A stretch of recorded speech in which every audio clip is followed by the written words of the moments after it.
If you just do it, it will turn out okay. Hey everyone, welcome to Talking Time Caffeine, the Danganronpa 3 edition. Two of my guests are running a little behind, but I don't know if my one guest is here back yet. I'm here. Alright.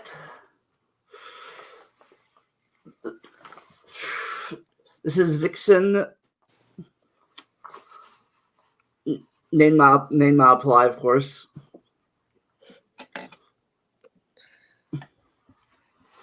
Yep. Alright, so first of all, what's your overall thoughts of this anime?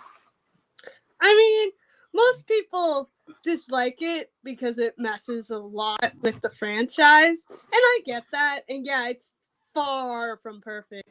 But since I'm such an optimistic by nature, I just focus on the good parts. Yeah. The very few good parts.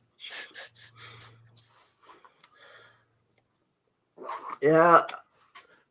This anime is pretty good. I think it's just too much crying for me, of course. For me.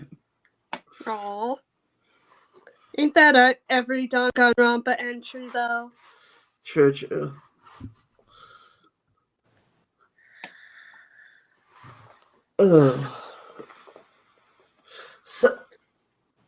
So did you watch the anime before or after you put the games?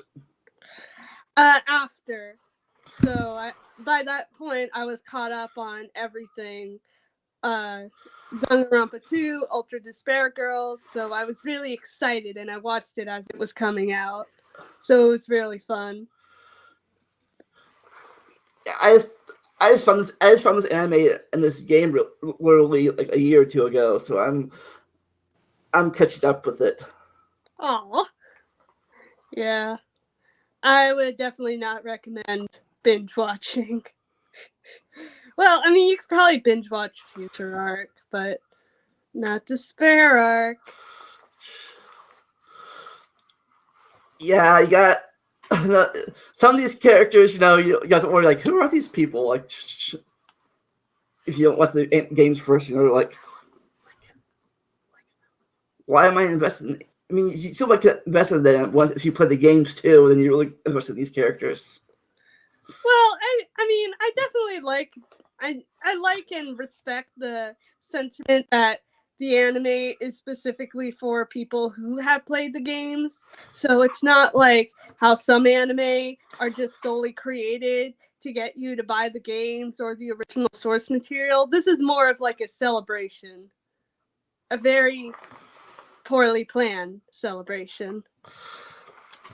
Do you think it could have been better if it was long? If it was a longer series?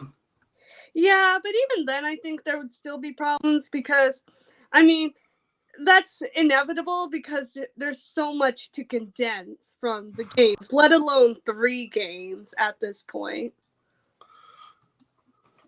Yeah. So people would still find problems. So more episodes would have been a good step in the right direction. Yeah. Like, I'll talk about it later, but like they just jumped 6 months in the Despair anime. Like, skip 6 months. Like, I'm pretty sure nothing happened in those 6 months that would develop the characters at all. It's like I'm the research course now, and now I'm not. Yeah.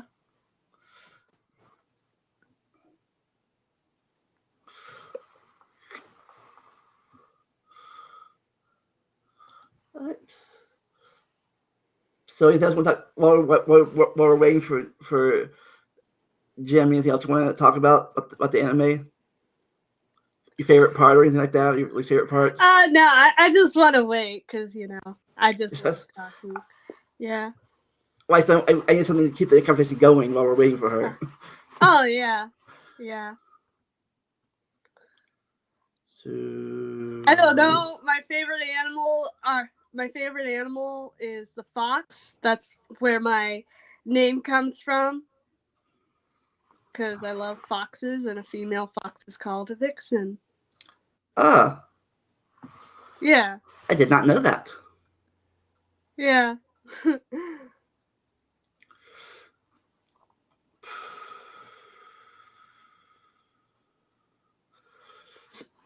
So when did you get into Danganronpa? It was summer 2015. I found it through first, like my first introduction was through the abridged series by Falero, and then I found Nico B's let's plays of it. Yeah, and that's so how I I just found. caught up through there. That's how I found it too, through Nico B. Yeah. So it was really fun. And then like I just kept exploring, and eventually, like a year later after I found it, I just started writing fan fiction for it. And that was fun. Oh yeah, you have that like 1,000 Chucky dribbles, don't you? Yeah, well technically it's over 200, but yeah. That I was definitely in my heyday when the anime, well, yeah, it was like around when the anime started. That's when I started my Drabble. Oh, Just kept building. okay. Oh, hey, Oh, Timbalea. hello. I am actually here now. Okay. Thank you. Thank you. All right. So what are you guys talking about? We were just talking about. Oh, yeah, we're talking about how we got into the series and your favorite part about it. Or what do you think about the series as a? What do you think about the series as a whole? Well, I think I mean the anime as a whole. It's pretty good in some parts and pretty bad in some other parts, in my opinion. But overall, I think it's pretty decent. They did what they could during the time frame, so whatever, Exactly. Yeah, the time frame is what matters. See, if it was about 2 seasons and all they did was that would have been horrible. But they did as much as they could do. I mean, they managed to get to the Sato stuff, so that's pretty. One episode. Yeah, but I mean, at least they got to that and answered some questions and did whatever they could. So yeah, props, I guess. Yep. All right. So let's talk about the characters. I got this new thing here. Wait, do we have to talk about the Danganronpa 2 ones again? I don't think I can. Well, no, it's only one new Danganronpa character we can talk about, and that's the real version of somebody. But we'll get to her when we get to her. All right. Right with the future arc. Okay. Boo!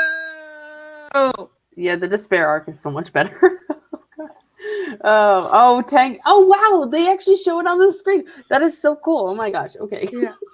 Yeah, that's what I was doing. I was doing because, like, he he just ruins future art. I thought he was kind of epic before that. He's kind of cool. Like, he was bouncing around and, like, doing all these old man freaking epic Naruto moves. And then he ends up being the mastermind, and that ruins everything. I was like, what? Yeah. It was awful. He was brainwashed the entire time. Yeah, like isn't everyone? That's what they do now. They just brainwash them instead of making them actually bad. Yeah. Kind of poopy. I mean, I would have been totally down if he was just like a badass grandpa, Like that's what I wanted. That's what I wanted the whole time. I wanted a badass grandpa. That's it. Yeah, he's and then because he's like the head of Future Foundation, he's basically like Papa Smurf to everybody.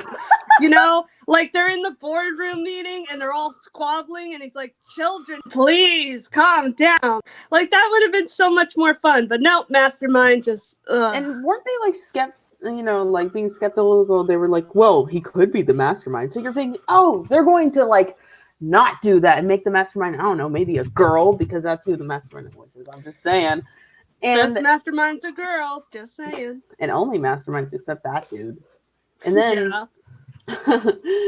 so then they actually just make him the mastermind anyway, even though what Danganronpa does best is divert your expectations. Frick! Oh my gosh. It's so frustrating, honestly. Yeah. Yeah. And his appearance in the Despair arc was weird too. I can't tell if he was like good or bad back then either. Like Yeah. it could be normal, totally. Mm-hmm. Like I'm against this project. Yeah. Why couldn't he be like, cool? He could be like one of those shonen grandpas. Exactly. Those are the best kind. Yeah. Right. Next, we have. Oh, white hair guy. Oh man, I love this guy. I feel so bad for him, honestly. He got the shortest end of the shortest stick. It was just really disappointing. Oh gosh, I feel like he is a good person at heart, though. Like, yeah, he's just very stressed. He's a stressed dad, and he didn't deserve that. So he went a little too overboard, like killing his best friend. Oh my god. What is wrong with you? I don't care if you think he's the mastermind. What is wrong with you? Seriously. God. Like, you know what you like. You know what you did. Yeah, it's like, come on. I mean, his girlfriend did die, but she would have been a much better mastermind. You're right, Vixen. Honestly. Oh, just wait till they get to her. I'm going to go off. Yeah, that segment's gonna be like 30 minutes. I'm sorry. I gotta defend Best Mom. No, Best Despair Mom. She's great, man.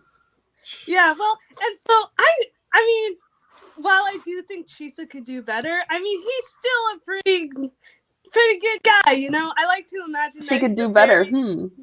Yeah. Let's hear. Who do you think she should go for? No one. She's a strong, independent woman who don't need no man. But I must say, if she had to pick, you know, better him than the jellyfish Ryota. Honestly, yeah. But yeah, I like to imagine Nakata is like a very traditionalist guy, you know, that's why he uses the katana. He believes in the nuclear family dynamic.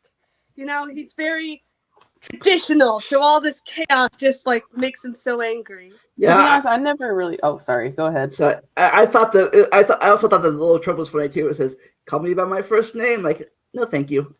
I know. Like, dang, dude, aren't you dating her? What the heck is wrong with you?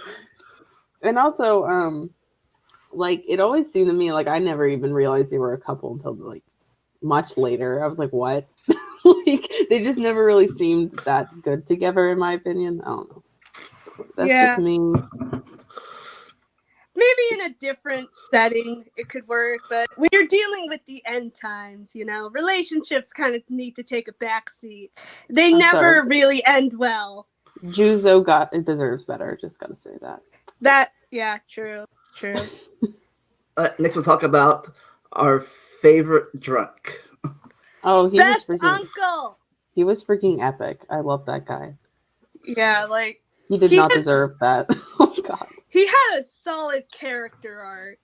He did, and like, you know, he cared about Jin, right? Kyoko's dad, so he cared about his daughter, and he wanted to protect her. I really liked that. That was like really wholesome. I'm just crying already remembering it. He could have been like such a wonderful uncle. Like, imagine if Mikoto and Kirigiri got married, and like since Jin is dead, Kizakura would walk Kirigiri down the aisle. Oh, instead of her dad. Golly, that's so adorable. Oh my gosh. Seriously, his forbidden action was the most unfair. He had to keep his hand closed the entire freaking time. Are you kidding me? You've got to get like so many cramps by then. That is so unfair. Yeah. Like, open your hand. Okay. Yeah, I agree with him. It would definitely be him and not her grandfather, because her grandfather doesn't like believe in love, I don't think. Yeah. Oh. I've heard that he's like a huge asshole in the light novel. I mean, her grandpa, not Kizakura. He did nothing wrong. He did everything right. I know, he was the best. He was awesome. I just love like really chill characters, and he's just a chill character. What I don't understand is how did he breed in the first place? He isn't really in love and stuff, and like, well, he wasn't in love with Kyoko. It was just he cared about her because he was kind of like his niece. Like, yeah. No, I met her grandfather. Oh, her grandpa. Like, how did he have a wife and like? Like, he was in love with her grandpa? What? No. So, if her grandpa doesn't believe in love, how did he get married in the first place and have kids and grandkids? Oh, I don't know. It was all arranged marriage. that probably makes sense. That's how it is. Oh, but that must have been so sweet. That was so sweet at the end. Oh, come on, Tengen. What are you thinking, bro? When you find out that he's the one that took the picture of Kyoko and her dad, it's like, my heart. Oh, God. That's so sad. Freaking Jin was a cool dude. Gotta say that. Fun fact, his voice actor plays Detective Pikachu in the game Detective Pikachu. Nice. And he has a daughter who's a detective. Oh my gosh. Oh, I saw that movie. Was it good? I never saw it. It's pretty funny. It's good. Parts of it. If you're a Pokemon fan, you're gonna love it. If not, well, we'll see about that. There's always Digimon. Oh yeah. Actually, I prefer Digimon over Pokemon personally. It's funny that's because they have like guns in that version. It's pretty funny. No, it's because the characters grow and mature and have actually story arcs instead of the same thing over and over every episode. Well, Ash won a league, so hey, Yeah, good for him. Yeah, but he had to win it during, in my opinion, the stupidest season, cartoon style wise. Wow, I've never even seen Pokemon. So yeah, the last season they totally went up the art style, changed it up. I thought it was kind of cute, but we all have opinions. Yeah. I thought it looked soft and squishy. Like a jellyfish. Yeah. Like Ryota. That spineless jellyfish. Oh, he's got problems, but I like him. The real one, not the fake one. Yeah, we'll get to him when we get to him.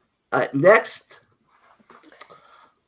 Oh, she's so sweet. I love her. She deserves that's the all crazy girl, right? Oh, yeah. No, sorry. This is the girl with the mask. No, I know.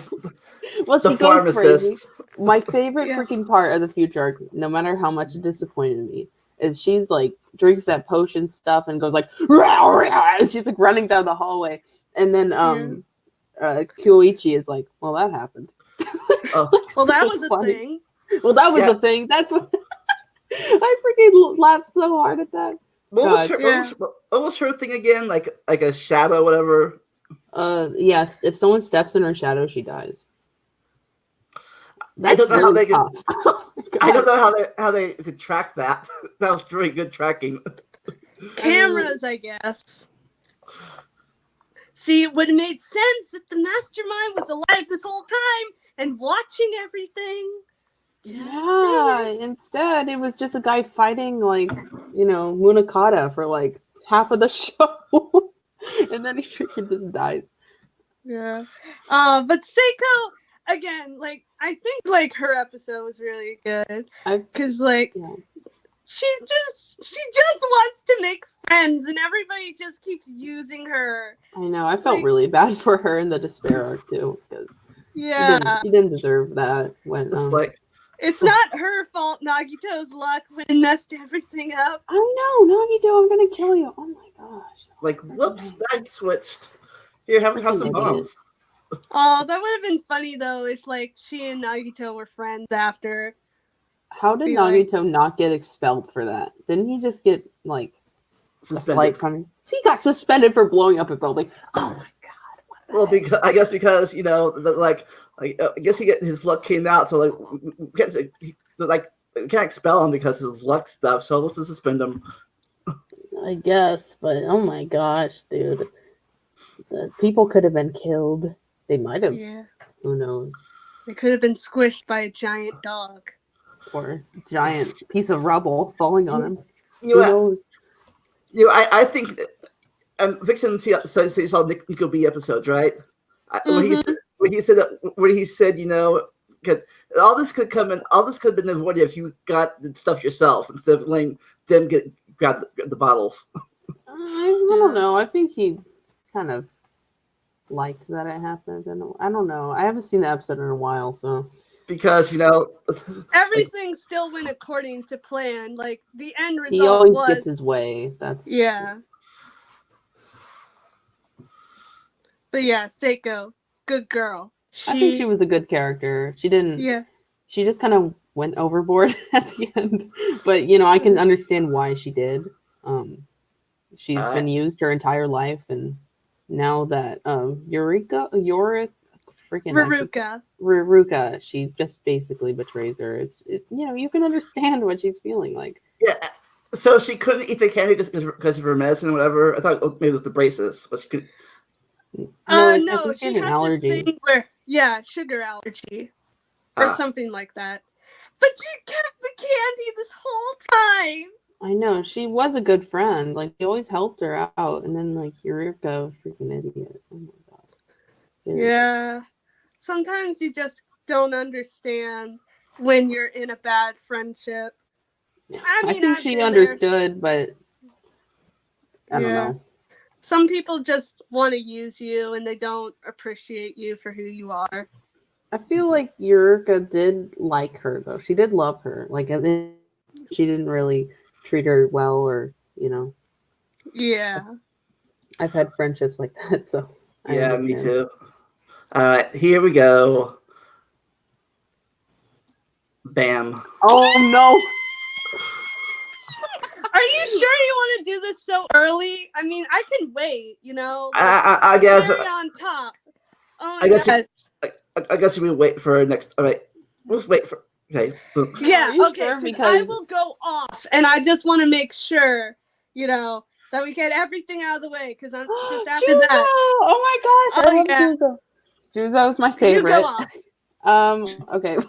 I don't really have much to say about each character, but I thought he was freaking amazing. That's all. I think he was one of the best in that anime, if not And he was like a strong character. At first, I hated him. I was like, this dude is so annoying. What is he doing kicking Hajime around? I freaking hate you. And then, he just turned into such a good character when we realized that, he was in love with Monokata. It was like, what? My gosh. We've got a complex character here. And the first openly gay one in Danganronpa. That's a big deal. Yeah. Well, not openly gay. Closeted. Yeah. But, Confirmed. Confirmed gay. Yeah, honestly, I definitely love how it switches, because I remember, because I watched the anime as it was coming out, and like every week in the beginning, people were like, Juzo is a bad person. This is why Juzo sucks.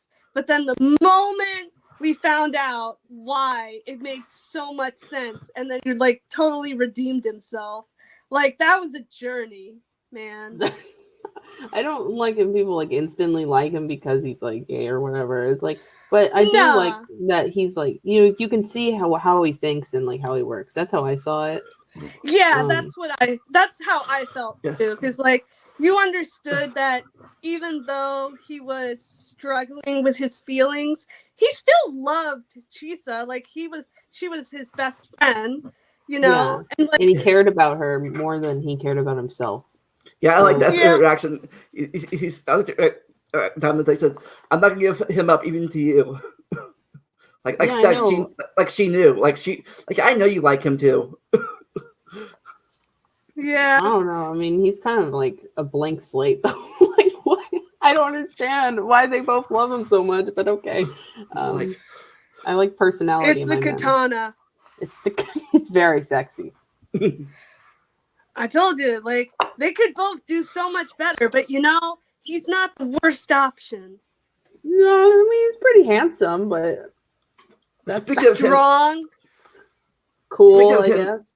Speaking of him beating up Hajime, you think he really did it? What reason he said that, or was he just showing off? You think? I think he has compressed, like he's holding in he's forcing his own masculinity out, kind of like a Mondo thing. Yeah. So he's over masculine, trying to overcompensate for his, gay that he hates. Yeah, that totally makes sense. Because in Japan, it's like kind of not as open. You shouldn't be open as you are in America today. So it's just kind of like the Chihiro situation. I thought they were more open in Japan. But I guess No. There's barely any like gay kissing on TV or anything like that. Yeah, like I mean, yeah, there's a bunch of Yuri and Yaoi, but in like That's the kind of real like shown in world- like a shameful way. Like it's like, oh, it's sexy. Like, nah. If you Yeah. actually show like gay people as actual like people and stuff, kind of like how Danganronpa showed Juzo, I believe that was like so rare that actually happens. Like he has a Yeah. confirmed arc and he's not like a pervert or anything like that. I thought that was really unique what they did. So props. We can go back Yeah. to Chisa. Wait, what? Oh, I love Mia. Okay, I mean, Wait, we're not doing yeah. Chisa? I thought you should Let's- wait till later. for Yeah. Chisa. Oh, Yeah, okay. let's Because wait, because I'm going. I kind of want to go see off. what Vixen truly thinks about Chisa. I've only heard a little bit till now, so. Really? I thought it like okay, yeah. Usually, like people know how much I love her in like just a few sentences because I'm like, best mom. I love her so much. Should have been the mastermind. Well, I know that you love her, but I need to know the details. Okay. Okay, because it's very detailed. You want to go to her next? It's completely now? contrasted to Mia, who isn't Well- very detailed. Well, Oh, let's poor just girl. get Gekuhara done with, and then we can move to. I don't really know. She was a robot, man. I mean, me and my friend watching it, we didn't know their names, so we just called her Stephen Hawking. So That is Yeah. so funny. yeah, so that's basically. But I was surprised to find out that she was the mastermind, not mastermind, but she was the voice behind. She was the well, reason. Monica. It was Monica. Yeah. No, I meant not her. I meant the real one was where Usami came from. Yeah, honestly, I was surprised. I was like, "What? Misami is here?" I was screamed. I was like, "What are you doing here, Misami?" But no, Not my Usami. I know Yeah, she acted so much differently, dude. You know, Yeah. it's too bad. Yeah, Spastic. too bad. Too bad the real Usami from the second game was just AI, not controlled by Avatar, controlled by her. That'd be funnier if that had been an Avatar controlled by her this whole time. Yeah. Yeah, but I don't know. I loved Asami in the second game. Yeah. Well, so the reason I love Mia is mainly because my friend Ace Nero, his fan fiction Savior's Last Bloom, really develops her character. Like Really? she's an actual main player. Yeah, Right. I love I that. love fanfiction that does that. Oh my gosh. Yeah, you gotta read it. Oh man, you'll love it. Oh, Yeah, I I'll read love it that. afterwards. I love that series. I've cut up all 55 episodes so far. 45. Whoa. Dang. All right. Yeah. And yeah, I mean, I remember when I first saw all the characters, like I was so drawn to her character design. Like I thought she was so cute because I wear a red scarf, she wears a red scarf. Like I love her character design. It's just so cute. And I had this conspiracy theory in my head that it's actually Chiaki disguised, and the reason she's in a wheelchair is because she's still really damaged from her execution, and like she's really traumatized, so that's why she speaks through Usami, and it's like a huge cover up. But no, Honestly, I could see it because she kind of reminded me of Chiaki anyway. But speaking of Despair Mom, that no spoilers, but that author also developed her very well too, I think. Yeah. We talk about it all the time, and he's a big concern that the reason I love Chisa so much is partly his doing, because I read his fan fiction and he writes her so amazing. Unless you're really Chisa in disguise this whole time. Honestly, she kind of even sounds like I Chisa, could never be that level of perfection, but I wouldn't mind being her daughter, even if I have to do despairing things like kill. Like I don't mind cleaning up your blood stains and whatnot. I'll do it. I'm down. Oh my gosh, okay. All right. Should we go on the next character, or should we go back to Despair Mom? Let's just go to next character. Oh my gosh, don't torture her. Just go to Chisa. Okay, fine. Let's do it. All right, here we go. Bam.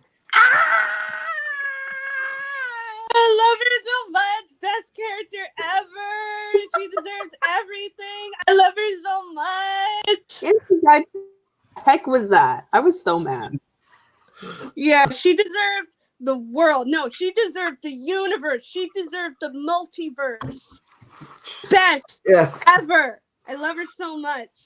I think it's mainly because she reminds me of my mom, and I was such a mama's girl even now. You know, like she's just so like hope. Well, yeah, despair you showed your mom Danganronpa too, didn't you? So yeah, I told her about that, and then when I also told her that Chisa turns evil, she's like, okay. She's concerned for me. Fortunately, we have a therapist on speed dial. Oh my gosh. Well, I'm glad you have some people to talk to about your obsession. I mean, well, funny. A therapy office just for Dr. Ropa series. Like, hello, Dr. Ropa therapy. honestly, I need that because I got freaking depressed after watching it. Freaking Yeah. or playing it. Man. I love Chisa so much. Even when I remember when the first episode, I was just immediately drawn to her caring nature. She talks to Makoto. You find out she's the teacher of class 77. She So still cares sweet. for them so much. Even when she's a despair, she kind of seems kind of pure in a way. I don't know.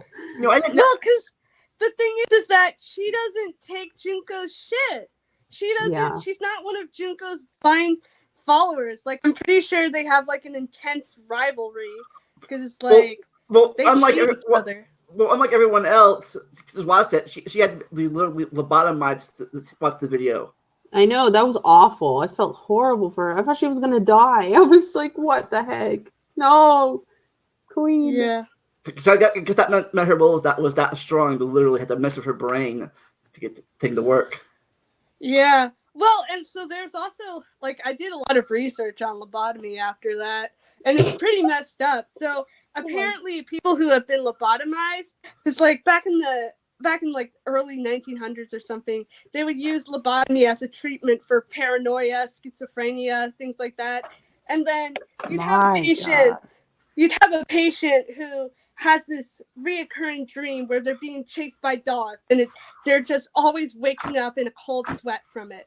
So then they get a lobotomy, but they still have that dream. However, they don't feel anything towards that dream. No. So it makes me think that she has no fear now. No fear. Yeah, but also a lack of empathy. I don't know. I like to imagine that there is a very twisted reasoning in her head where she likes to destroy innocence. In real Chisa? In normal Chisa? No. Old Chisa. Okay. I mean, yeah, Despair Chisa. Okay. No, Despair Chisa. I'm talking about Despair Chisa. We probably should have made Despair Arc Chisa and Future Arc Chisa. Well, we're gonna talk about the Despair arc, so I guess you could just talk about Evil Chisa now. Yeah, well, and so I've always written her as this very manipulative person who uses her maternal nature to just keep people low guarded. They feel oh, she's very friendly. She's a maternal figure. She'll protect me. She'll take care of me. And yeah, she does that, but then she expects things in return of you. Oh, I have taken care of you so much and you're going to betray me like this? Dang. Oh, that's not fun. Yeah, it's fun to write for me. It's not fun that it happens to the kids. No, that's I liked how she got Kusuru's respect in the first right away. Yeah, I know. She knows how to deal with people. She's really smart. Yeah. Because he was a difficult little bastard, let me tell you that. But she made sure that he was, and then he was like, hey, I respect you. So that's pretty cool. Yeah. She was just so sweet.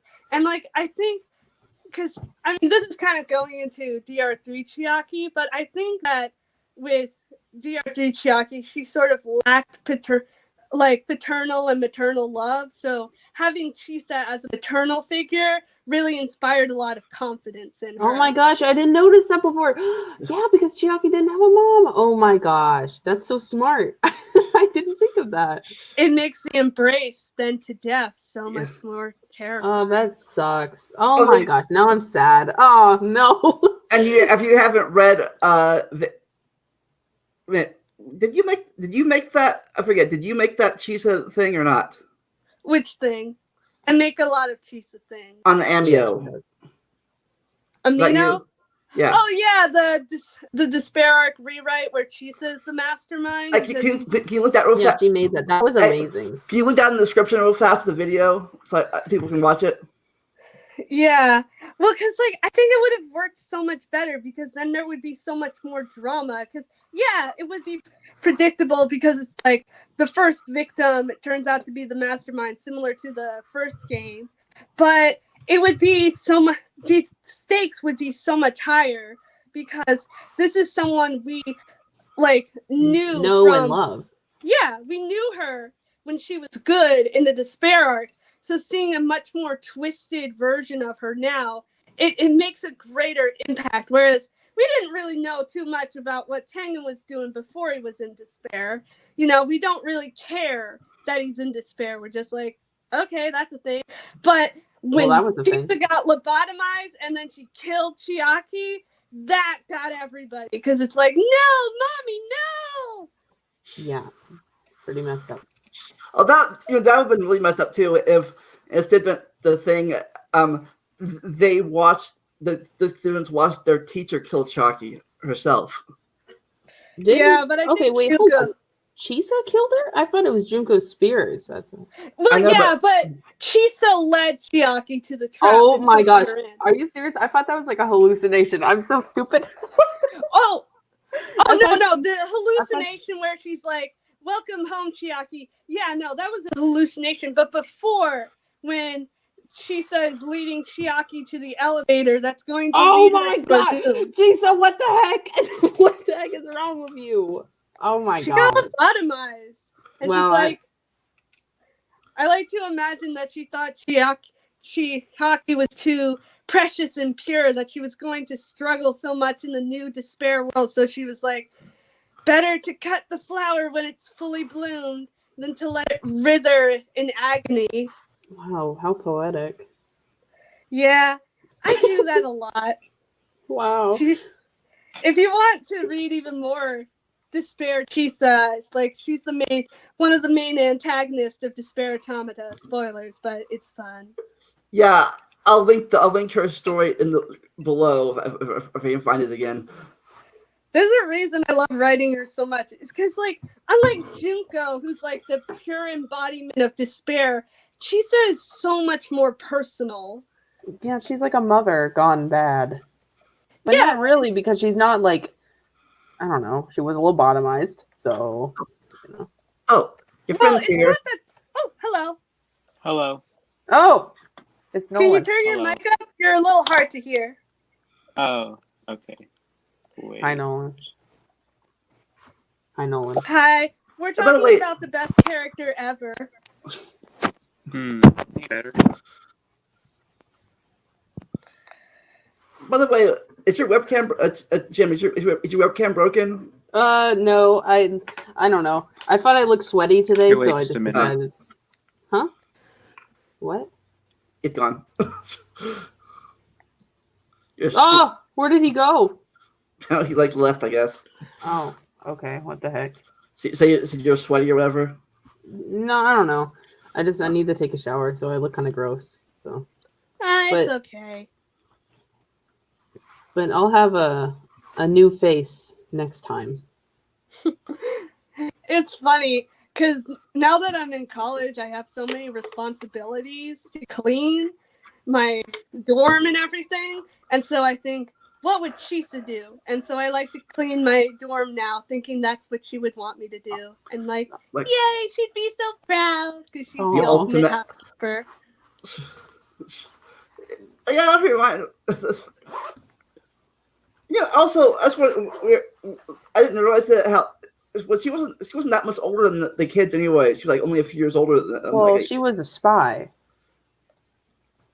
But I know, but usually teachers don't. I mean, unless you're a student teacher, I guess you're not really that much older than your students. She's only 3 years ahead of them or 4 years ahead of them. Yeah, but she acts so much more mature, And anime is always bending the rules of what a person of a certain age looks like, Yeah, I know. Freaking what the heck?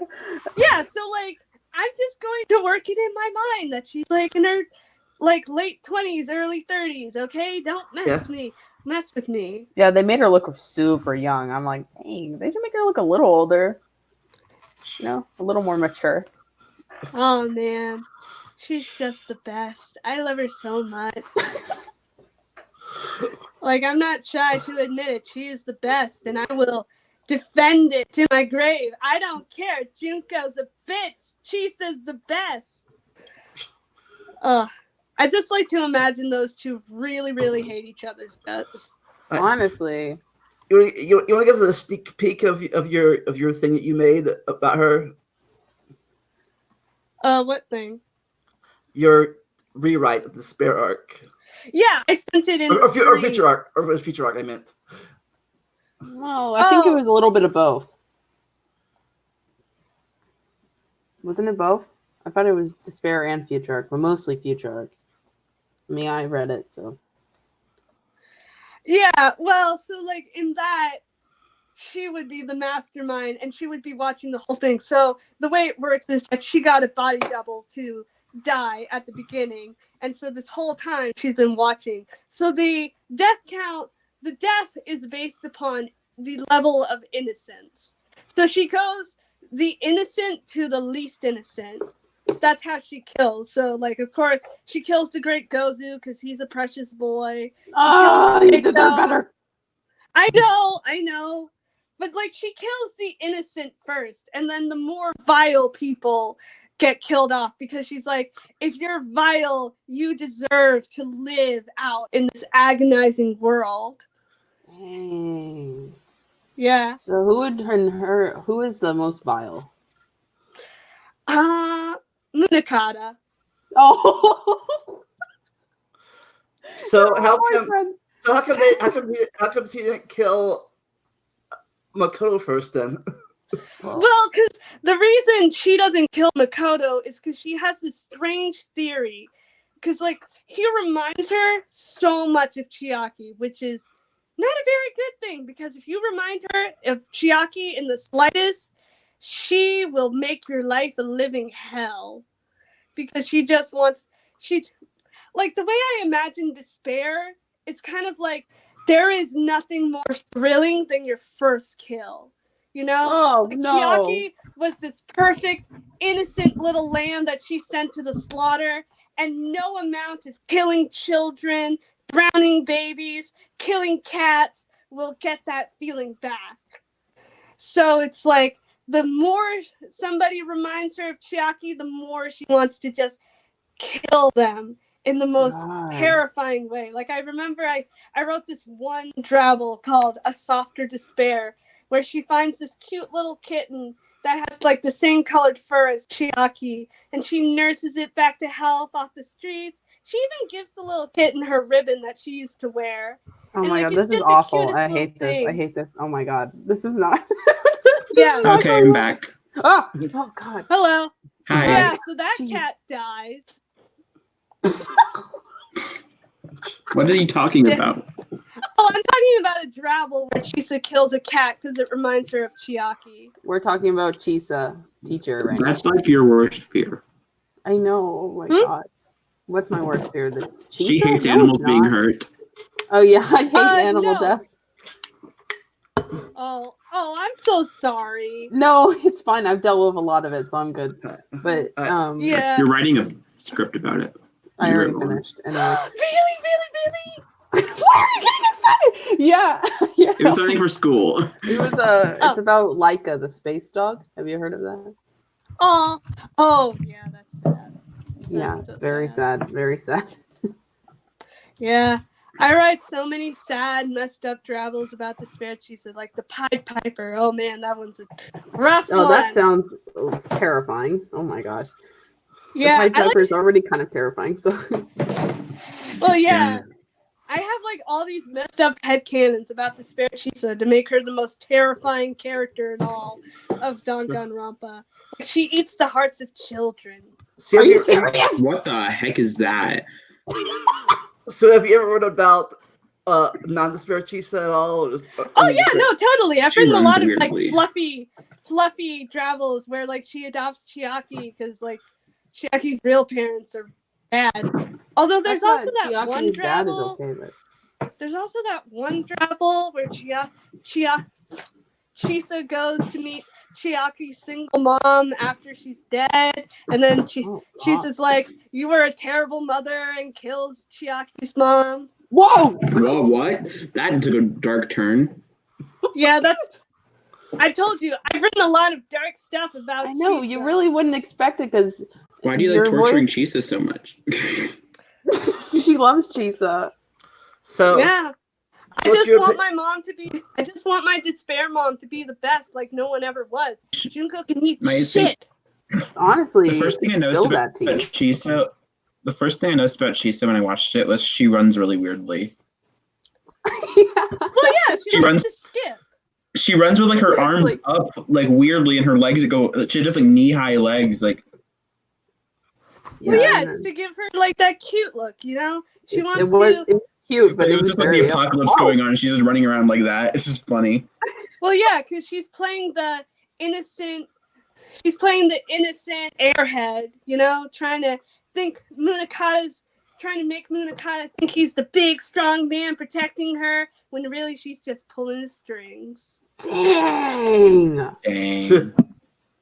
She is the best. She had so much potential. Yeah, she should have been the mastermind. That's what Vixen was saying, Nolan. And yeah, she died first. She died first. Freaking hey, bro. Oh my god. Oh man, I was so sad when she died. Though I will say, it's one of the more beautiful. Well, if you watched it when it came out, she died like the first week the show was on. Yeah, but even then, I was sad for some reason because I'm like, this is such a beautiful person. She didn't. She died before you got to know her, and when it was airing. Wait, Future Arc was first? Yeah, no, it was airing at the same time. The two of them. Oh. Future Arc episode 1 was Future Arc 1, then Despair Arc 1. Because in Despair Arc 1, you see her like. That's weird because she gets developed in Despair Arc, bro. And I know they were airing at the exact same time. That's I guess weird. it's like That's weird. I think it's like that one Hitchcock thing where it's more suspenseful if you know that there's a bomb that's gonna go off, yet two people are having a conversation. Yeah. I thought she was gonna die during the Hope arc or the Despair arc. Me too. I was surprised. I mean, technically, she kind of did die. Yeah, her real self died. Yeah. Well, I like to imagine that her real self is buried deep, deep, deep, deep, deep down there. Yeah. Her real self is evil? No, I meant her real self is good, but there's so much of like the way the brain works. It's been rewired for despair, and so like inside, she still cares about innocent people and she wants to take care of people, but her brain is rewired to act differently. Kind of like how they got Hajime's memory out of Izuru's in that Neo World program. They got Hajime back out. Yeah, something like that. You know what? Don't worry. In my mastermind rewrite, Chisa gets like an operation from Izuru since he's the ultimate everything, so he's able to fix her brain. Yeah. I wonder what it would have been like if she had been in the program too with the rest of the class. Yeah, that would have been interesting. I think she would still like feel responsible. You know, she'd want to be the leader, take care of everybody, take care of all her little ducklings. Oh, yeah, she's so sweet. I love her so much. Oh, I just want her to pat my head. I will do anything for her. Maybe not Despair Arc, Chisa, because you know how it be. So, Mastermind, what's your opinion of Chisa? She's cool.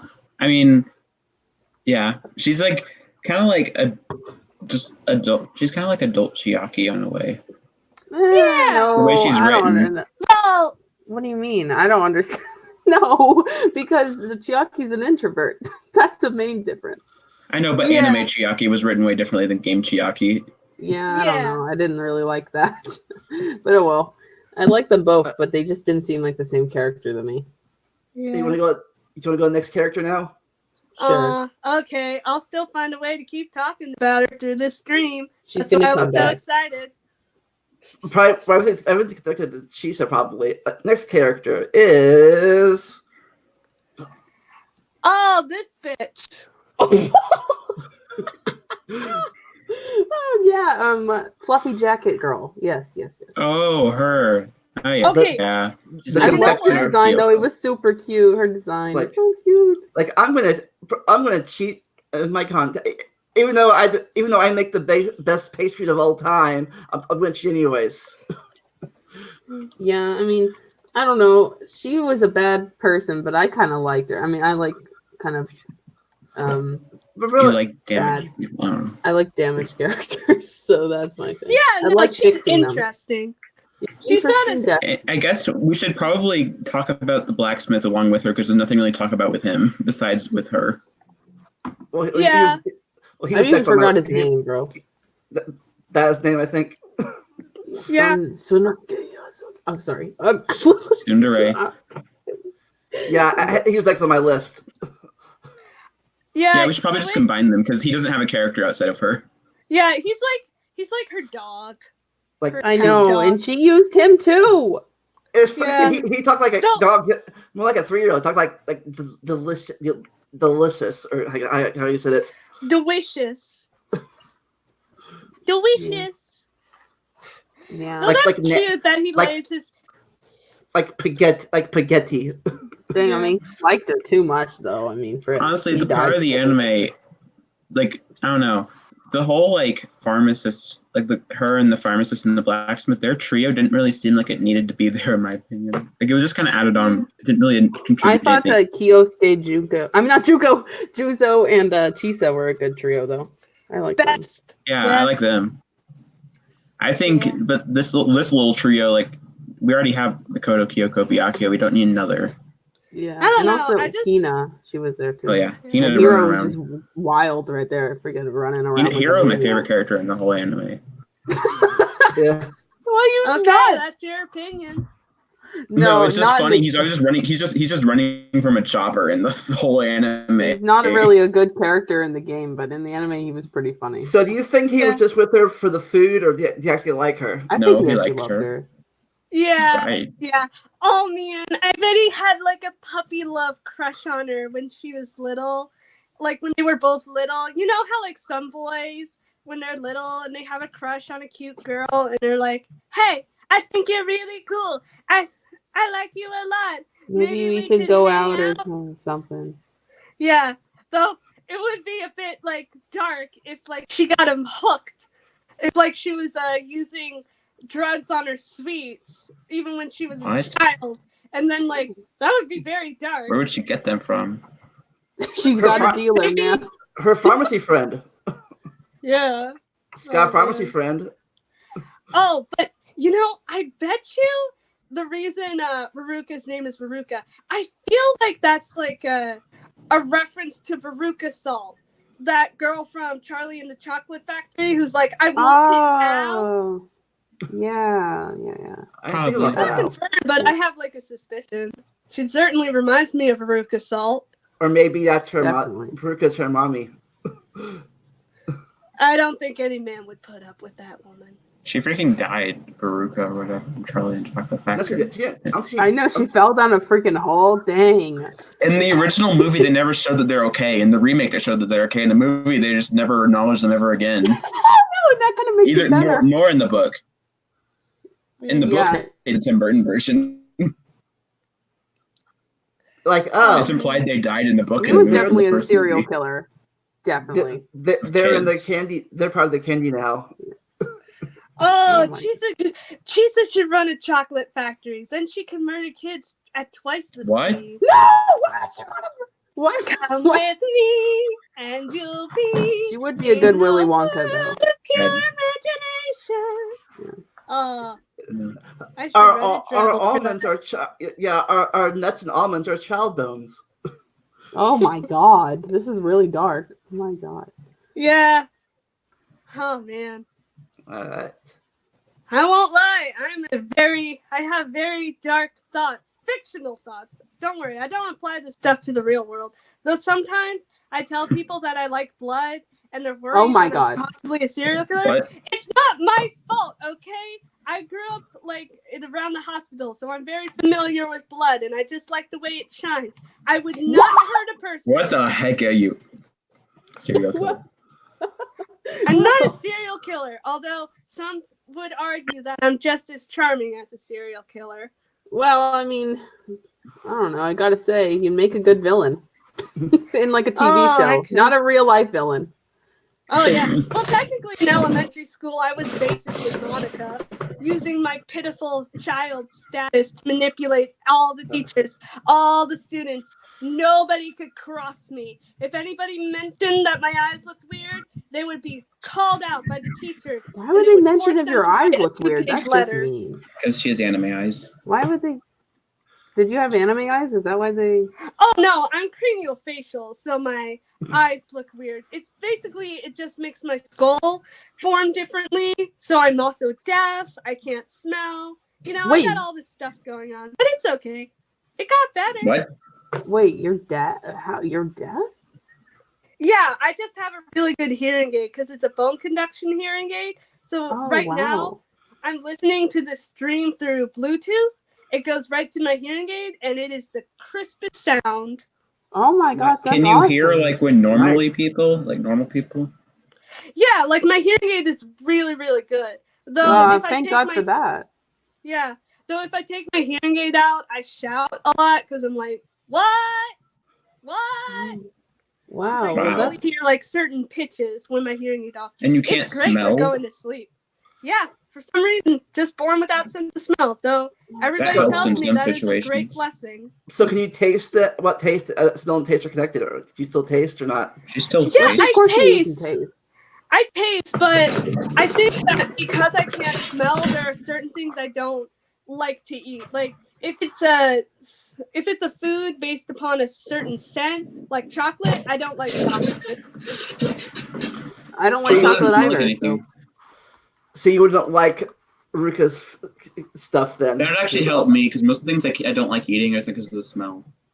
Yeah, me too. Honestly, though, wow, you're so strong for going through that.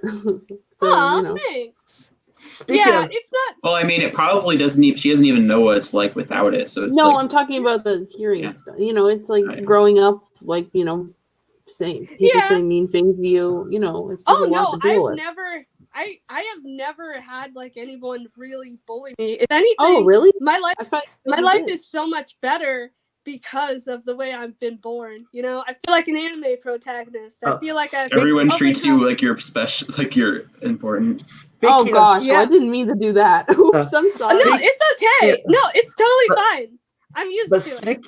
but speaking of strong characters and boiling, Ryota. Jellyfish, I thought- spineless jellyfish. I thought that Kyoko is the jellyfish. No, jellyfish is because they don't have spines Oh. and they're Ryota's hair all looked like a little and jellyfish. squishy. I thought he was a sweetheart. I know he has a lot of haters, but I think he was sweet. Yeah, he was. Yeah, He just caused my mom to get lobotomized, so you know he's on my list. weren't you a little sad, Delay? You couldn't even write about him in your fan. What do you mean? Of course I did. I brought him in there. Oh yeah, he was. You just haven't gotten there yet. yeah, he Oh, was yeah. he appeared in mine too, very briefly. Yeah, don't worry. He's still part of Class 77, even though he was too She- lazy to actually show up. She ships him with Ultimate. No, Imposter. stop. Okay, anyway, so let's move on to other stuff. So basically, I thought that No. Ryota was like really cool and stuff until like he was kind of a weak villain. Like he just kind of like was evil. He And then didn't. All the villains in this were weak except Junko, but she's not from the oh yeah, we anime. already And she talked said- about Jimmy Neutron Nolan. So Idiot. But yeah, he was cool at first, man. but like, Yeah, he was. but isn't his plan was the same as Junko's plan? I'm gonna brainwash people to believe in hope instead of despair. Like I'm still gonna brainwash you. Even Yeah. even before he hooked up Junko, he was brainwashing them too. His whole program was brainwashing. That's how he No, got I just didn't. Yeah, Ryota just seemed like I don't know. He didn't really. I don't really think he would be a villain. Like He his was just personality. so sad. Oh God. Yeah, he's really depressing. And then, but why was he brainwashing people in the first place? Because Or Junko was he- made him. No. He had it before that. He was before. No, he was brainwashing people before Junko. It's His not. Well, no, his What? anime wasn't technically brainwashing. It's more of just psychological manipulation. So it's like That's what filmmakers do and animators. Yeah. They use specific methods to make you feel something at certain scenes. That's what they do. Yeah, It's not like he was Junko trying just took it It's not like he was maliciously doing it. It was doing And he because wanted to that's how make people anime happy. is. Yeah. If you notice, Wanted to that's be a why little like that's why like in movies they play like the sad piano whenever like there's a sad scene because they want you to feel sad. It's Yeah. like, bro. It annoys me. Yeah. It wasn't until Junko made him maliciously do it. I Well, give he Ryota just too much used him. hate. He doesn't deserve all of it. I'll admit. Like he is a sweet little guy. He just needs to toughen up a bit. Otherwise, certain characters are gonna die around him. And Yeah. maybe if he was tougher, got out of his room in a while, then you wouldn't have been Junko's. Anyways, I'm gonna stay in my room all my life and just and do this stuff. Like, I found him very similar to Chihiro in that regard. Yeah. That's why I liked can him, see that. because I love Aw, Chihiro. that's Chihiro's sweet. one of the best characters, honestly. I love Chihiro. He is. But yeah. When I first saw him, I thought he was related to Chihiro. It was going to be revealed. Honestly, that would be awful, but so I'm glad they didn't do that. I know, but it looks like it, right? Well, yeah. I guess we're talking about. I guess we can also talk about the fake version of him in this. Oh, that was so sweet. I love the Like, ultimate imposter as him. And Imposter is for entire. he was. he was so adorable and sweet and kind and good. He's like, Ultimate You're Imposter right. is literally one of the most pure-hearted ones. yeah. I know he is. Like He's the so anime, kind, honestly. Yeah. the game. Like when I was making my tier list after the game, I put him like an F tier because I didn't know anything about him. But then after the anime, he's like S tier or A tier. He's like, Yeah. He's like Yeah. a He runs big, around. friendly lion. A I know, he big, just fat, runs. Friendly lion. Yeah, I like in he's episode like the 9. leader. Episode 9. I think it was episode 8 or 9. I forget when he was like coming out of the shell and like Tomato's like, I remember you being this forceful before. the real him coming out. Aw, Yeah. That's so sweet. He's a good guy. Yeah. I know, and it puts guess I- reference on his actions in the game because he actually just wants to protect everyone. That's just how he is. I know, he Just wants protected everyone to be safe. Komeda of all people. So, yeah, he's a Yeah. good person. Who would do that? I guess the reason I'm just so salty about Ryota is because he was like one of the final survivors, and yeah, it makes sense because it's part of his character arc. But you know, I have certain characters I'd like who would have been better living. But oh well, that's your opinion. You know, I thought it was cliche that Hina, Kyoko, and Makoto all survived. I was like, okay. Koto's Kyoko not would- gonna kill off his babies. At least not It his seems first like babies. Oh yeah, he said there was a reason for Kyoko living in the end. But it's like they faked out them both dying, and then Yeah, we'll talk I about that. know. We'll talk about that later. But I don't get too far. It's something for them, but yeah. Before we move on, I just wanted to note this interesting fact about Ryota. So his English voice actor also voices Midoriya from Boku no Hero Academia or Hero Academia. My god. Yeah, I knew that they were similar sounding. I just never really looked into it. Interesting. Next two characters don't have much development, but anyways. can I First- side note the dub of this anime is amazing. Oh yeah, It's so I fun. love- Yes, queen. Well, that I fits love Junko's Chisa's- character, honestly. But Freaking annoying. Oh man, I love Chisa's voice actress because her voice actor also voices the mom in Wolf Children. What? The Wolf Children. Wolf? I don't Like know. it's a movie about a mom who gives birth to like these half human, half wolf Well, children. you know how it is. Yeah. It just be It's- like that sometimes. The It's dub of the really show is cute. so funny. I love It is. it. It is funny. They have So- fun Yeah. with it. Yeah. It's So like, this guy didn't last. This guy didn't Wait. last very long, but he was apparently he was oh, a is this farmer. the black guy? Yeah, the Oh, farmer. farmer. Oh my god, what high was with his design? I gotta stop. with the girly voice. The You know what was with that character? What the heck, man? He was just a joke character that we wanted to kill off fast. I know, they shouldn't have killed him off. Also, literally, okay, like old Jimmy Neutron guy, Mastermind, he literally just like put him in a disadvantage, just saying if you see violence, you're gonna die. Like, what the heck? He didn't even have a chance at all. Literally, he was. Oh my god! Like seriously, he deserves so much better. Oh He didn't have any chance. And we didn't even get to know him, so it was just like, oh, black guy dies first. We know Chisa died first, so. Chisa, but on screen she didn't. Yeah, she did. I like to imagine that a chicken lives in his afro. Yes. I like to imagine. Great Gozu's amazing though, but he is. Who? Bull.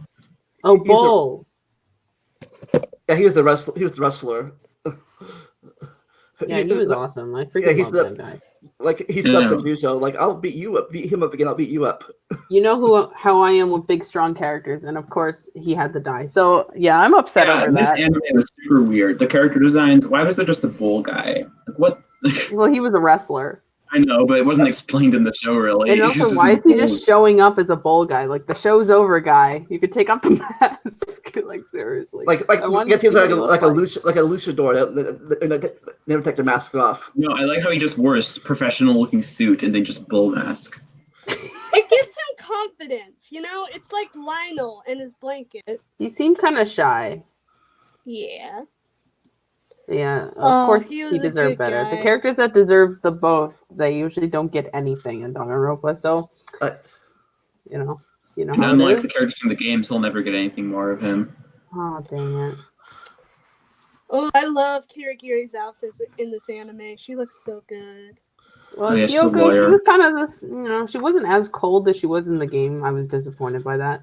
But she was pretty good. Yeah, I liked the episode where she died and where she was like she took her glove off and touched his hand like. Makoto, yeah, I guess she's branching out of her shell, so I was proud of her for that. Yeah, I think I mentioned this before, either in the Discord or whatever. Like I think her death and revival would have been much more impactful if they hadn't done the same thing with Hina. Yeah, I know. I wish they freaking didn't do that. So stupid. Like, what are you doing? My gosh. Fooled you again. Nah. That was a joke. We watched the show together and we had a bunch of in jokes from it. Yeah. Yeah. So you think your character was different than it was in the first game? Well, I mean, I guess there's been like a span of like 2 for years. So I'm guessing, that's probably why it's different, but plus, the old memories are back too at this point. We got the memories from pre-despair. Mm-hmm. So yeah. Oh yeah. Kyoko's basically she's kind of like similar, just like a lot of the anime versions of the game characters are like just kind of like less deep versions of the game characters. Yeah, exactly. Oh my gosh. They just kind of took him at face value. They made a lot of the girls way too like waifu bait, kind of. True. Yeah, they did, especially Chihaya. But Yeah, I also liked how later there's like if you're like, oh yeah, I noticed that cut mark wasn't there anymore. That they threw it, the blacksmith threw. Like, oh, that door suddenly got fixed for some reason. Speaking of Kyoko, though, one of the best Kyoko moments was when the white hat guy saved her. Kyochi? Yeah. We already talked about him, and we already love him. Oh, you talked about Juzo? Juzo's the best character in the entire anime. I know. In my opinion. He's gonna disagree. Well, yeah, I agree. I think that trilogy, Munakata, Chisa, and Juzo. It reminds me of a trilogy of characters from another anime. I know. I wish they could have had a happy ending. It makes me so sad. I thought they were all fantastic. Link knows the other trilogy I'm talking about. Yeah. No. But yeah. Don't worry. I give them a happy ending in my mastermind rewrite. They basically become the parents. Are they evil poly parents to the 77th class. Oh, good. But the 77th class are all terrorists, though. So. Yeah. You know how it is. You know how it be sometimes. You're all grounded. Yeah. Well, it's a never-ending family road trip. Oh. Like, Oh no. yeah, all 16 of them except for the one. But Well, next, you know how it be. All right. So who's that? Oh, Bianca. He just kind of was there, and He had the epic line of the meme. Wait, what meme? Remember, he was like, "They all died because of the meme or whatever." No, that was Kamakura. Oh yeah, that was him. but Yeah, this yeah. guy, this one, I remember his one line. When Toko was fantasizing about him, is like he shuddered, like someone's like he knew, like someone's thinking about me. I kind of hated him in the first game, and then I saw this, and I actually kind of liked him. Yeah, him in Ultra Asparagus is way better than he's in the game. Yeah, And like, Yeah. he actually changes as a person. You can tell. He's Like, epic. he smiles He comes when in- he sees Hero. He comes in and just like shoots things and leaves like an epic. He's John Wick. Well, yeah, I mean, you could tell like he's actually like grown to be a better person since. Mhm. Yeah. He actually tolerates Toko, but not enough to give her an outfit. Yeah, and he smiles at Hero, and he cares for Makoto. You know, And he knew that the one girl was a robot. he Yeah, did? because he's epic. He's a Yeah, gamer. he's He just knew it. he's such a gamer. You know. Then the comic relief of this thing. Well, I said what I had to say about Hero. There's not much to say about him. Hero was just funny. He looked like Harry Potter, and actually he looked like Eric Andre. But Of course, Yeah, I but- kind of wish they could have done something more with him than just make him run around the whole time. yeah, They but could it have was actually pretty. made him a better character. They could have. Everyone was well. like just like running away from like terrible things. And he was just like this chopper was relentlessly hunting him down for some reason. So who was the Like- chopper? Who controlled the chopper? Who controlled the chopper anyways? Who was Some behind freaking psychopath. I don't know. like crazy person just like hates black people. Oh my god! No. that?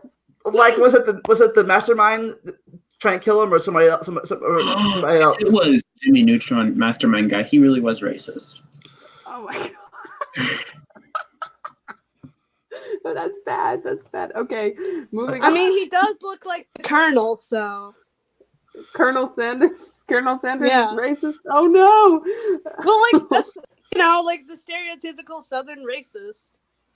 Yeah. Next is Ketchup Girl. Who? Oh, that was the thing. Ketchup Girl? Oh, Oh, yeah, 'cause right. she died. Oh yeah, Hina. Her boobs are crazy. It Let me was just say that. funny. She was so funny. I liked her in it. She would just carry Makoto around like a was baby his because mom. he couldn't like she's mom on the run in this anime. She just like Yeah, said, I I wish she didn't immediately take off her jacket and show her. I know. Yeah. Come on, man. I loved her in that outfit. She- It was so yeah, cute. whenever you saw them all in their like dress clothes, you were like, my babies have grown up. I know. You like- they're babies. And then he just starts taking it all off. I she's know, really but- strong too. Like how like Makoto and Rita were trying to push that thing. She like did by herself. Like boom. Well, Just Hina this was big- like she's a sweetheart. She's gone through She's- so much. She's mom on the run. I love the her whole so thing. much. What was her thing? I believe she couldn't. Oh my gosh, what couldn't she do? There's a list somewhere on Reddit, which I hate, but yeah. Oh yeah. Yeah. Speaking of, I forgot to talk about her Kyoko's forbidden action. She Yeah. couldn't survive without Makoto. Is that it? No, I mean, if Makoto, it would be, no, if Makoto did survive, she would die. Dang. Which makes no sense I because the mean, game's already you over know- by that point. it would make sense if a certain somebody was the mastermind and had a vendetta against hopeful couples and wants to tear them apart to show them how cruel the world is. But no, Yep, like she said, she says a much better. Not Valentine. She What the would've heck been. am I talking about? Say Valentine. Yeah. Oops. Oops. she Mastermind. says that word a lot, so it's Yeah. fine. Yeah. A mastermind. Then the Yeah. upper one. But anyway, I liked Hina. Oh but no, not Coco. I went to Hina. When me and Delaney were watching it, our thing was going Hina every single time she showed up because her boobs would like get bigger and smaller depending on the shot. Like sometimes it'd be ginormous, sometimes it'd be Oh my normal gosh, size. So every time we were ginormous, we'd go Hina. She'd be hoeing again. Yeah. And boobs. Still not as bad as how they're drawn in the Kameda manga. Oh God, are you serious? Oh yeah, remember that? Oh manga? my God, yeah, that was so freaking annoying. Oh my God. Remember the manga with Chiaki with ginormous body? Well, she kind of had, more than average size, but they're No, not. but remember how big they were? Like Mahi. This is Remember not the type of character to show them off. Stop Remember they doing made this. Mahiru have giant bodies in the manga? Yeah, I remember Ibuki. that. Oh God. Yeah, Mahiru just. Anyway, what are we talking about? Boobs. We should talk about Toko. Because It's anime. It's anime. It's vital. Yeah, she's only briefly in this, like 3 episodes. There's Akane, so. Okay, these 3 you know episodes- what? I got reasons for that, man. It's not because of that. And I freaking hate how she's done in the game. So, okay, bye. Okay, anyway, so. Yeah, these 3 episodes are basically a continuation of the Spare Girls. This little I think Toko and Komaru and Kamaru are babies. The Spare Girls redeemed Toko because me and Delaney hated her before we played that game and watched the anime. So useless and so annoying. She's like an S tier character now. Yeah, she's like really good character. I'm a little mad when we found out in the Ultra Despair Girls episode that the Warriors of Hope are just chilling in a hotel. I'm like, no, you children need supervision. Where are your mothers? Yeah. Well, they killed them. No, I meant Komaru and Toko should have adopted them. Oh, that is such a cute idea, even though they're awful children, but I love them. Oh my God. They're I wish I could have been there to privileged. talk about the Spare Girls. Ah! Oh gosh, because I love those kids. Oh my gosh. You had to work or you were sick or something that day. Yeah. I had to do something with my mom or some crap. I don't know. Aww. Yeah, but Toko, she's a really good character. And yeah, Komaru she's kind of a hoe for Byakuya though, gotta admit. Yeah, and I like how Byakuya, they just think Toko's a nuisance, so they send her to this random city alone. Yeah. Yeah. Because they know Toko's just like, we'll just do anything Byakuya says, and they just think she's a nuisance. They don't even give her like an official suit. They just like leave her with a She's wearing the same clothes she's worn since high school. She's smelly. She stinks. She actually does canonically stink. So yeah. So Well, yeah, Toko, that's why Kamaru is trying to give her a bath. And the fan service. Why is with Kamaru and fan service? She's literally a minor. Oh my gosh. Oh, yeah, you should go on your Ultra Spare Girls fan service rant. Like, no, but seriously. Oh my God. Yeah. We talked about that in that episode where then I won't say anything. There's fan service the entire game, but the entire game was Kamaru being a fan service girl the whole game. And she's like 14. She did not deserve. She did not deserve that. She's a girl going through a horrible time. Give her a rest. I know. And she's not a final girl. That mini game of the tentacles.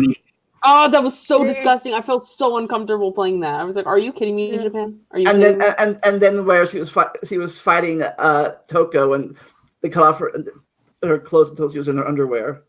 God, if you took long enough, it's just kind of cringy. It's just very cringy, in my opinion. Yeah, you would never do that. Yeah. You know, it's weird. I'm 18, so I really hate looking at characters that are minors like that. It just makes me uncomfortable. I'm like, hey, I'm not a minor. Please don't show me this. Oh really? I thought you were older than me. Granted, everybody looks older than me. No, I'm 18. Oh, okay. Well, we watched Evangelion that has so much of it, but well, come on, man. I mean, that's a good show. Different. It's not like sexual now. It's not really. Anyway, it's weird how like the Danganronpa series have got progressively more like sexual. Well, actually, V3 had less fan service than any of the other games. Yeah, but then Neo's making all these horrible like.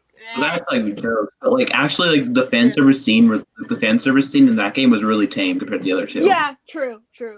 Except in V3, all the different like whenever they'd show the portraits, like of special scenes, the boobies would always get way bigger than they are. I know. What was up with that? What the heck? Wait, what are we talking about? Fan service and Despair Girls. Let's talk about Kamaru though. All right, so she's a baby. You think she doesn't get enough attention? She doesn't. She's so sweet, and she's like in her own little corner. She gets forgotten about. I know, like everyone's talking about, other characters, but I agree. There's some better than Kamaru. She's not the best protag, but she is so You love her for cute. the same reason you love Makoto. I love Makoto because he's so incompetent and cute. Kamaru's more competent than Makoto. She gets kind of emo at the end of Despair Girls, gotta say. Yeah. But remember about the scene where she reunites with Makoto? Or season? So good. Also, Kamaru's voice actress is good. Yeah, she's very sweet. And continue and to finish up that trilogy of Spare Girls, we have her in the anime.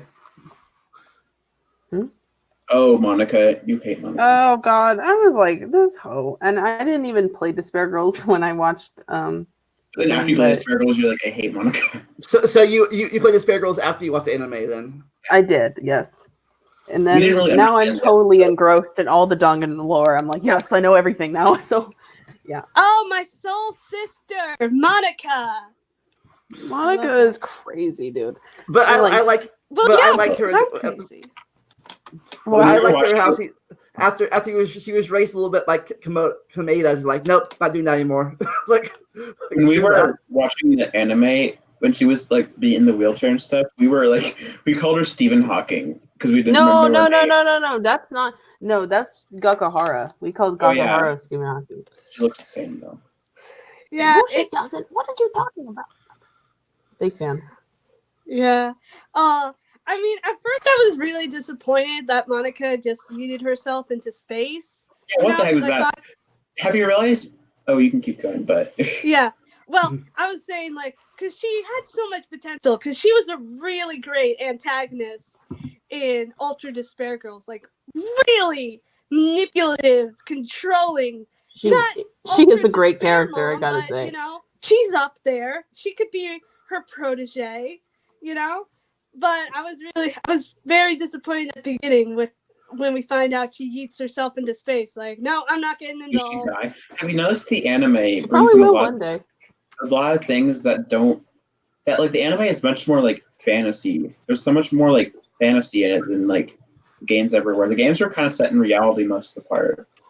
Well, I mean, the anime I guess all the weird stuff happens because because the game, it's all a game the whole time, or they're in a fiction like Be Free and Dogger.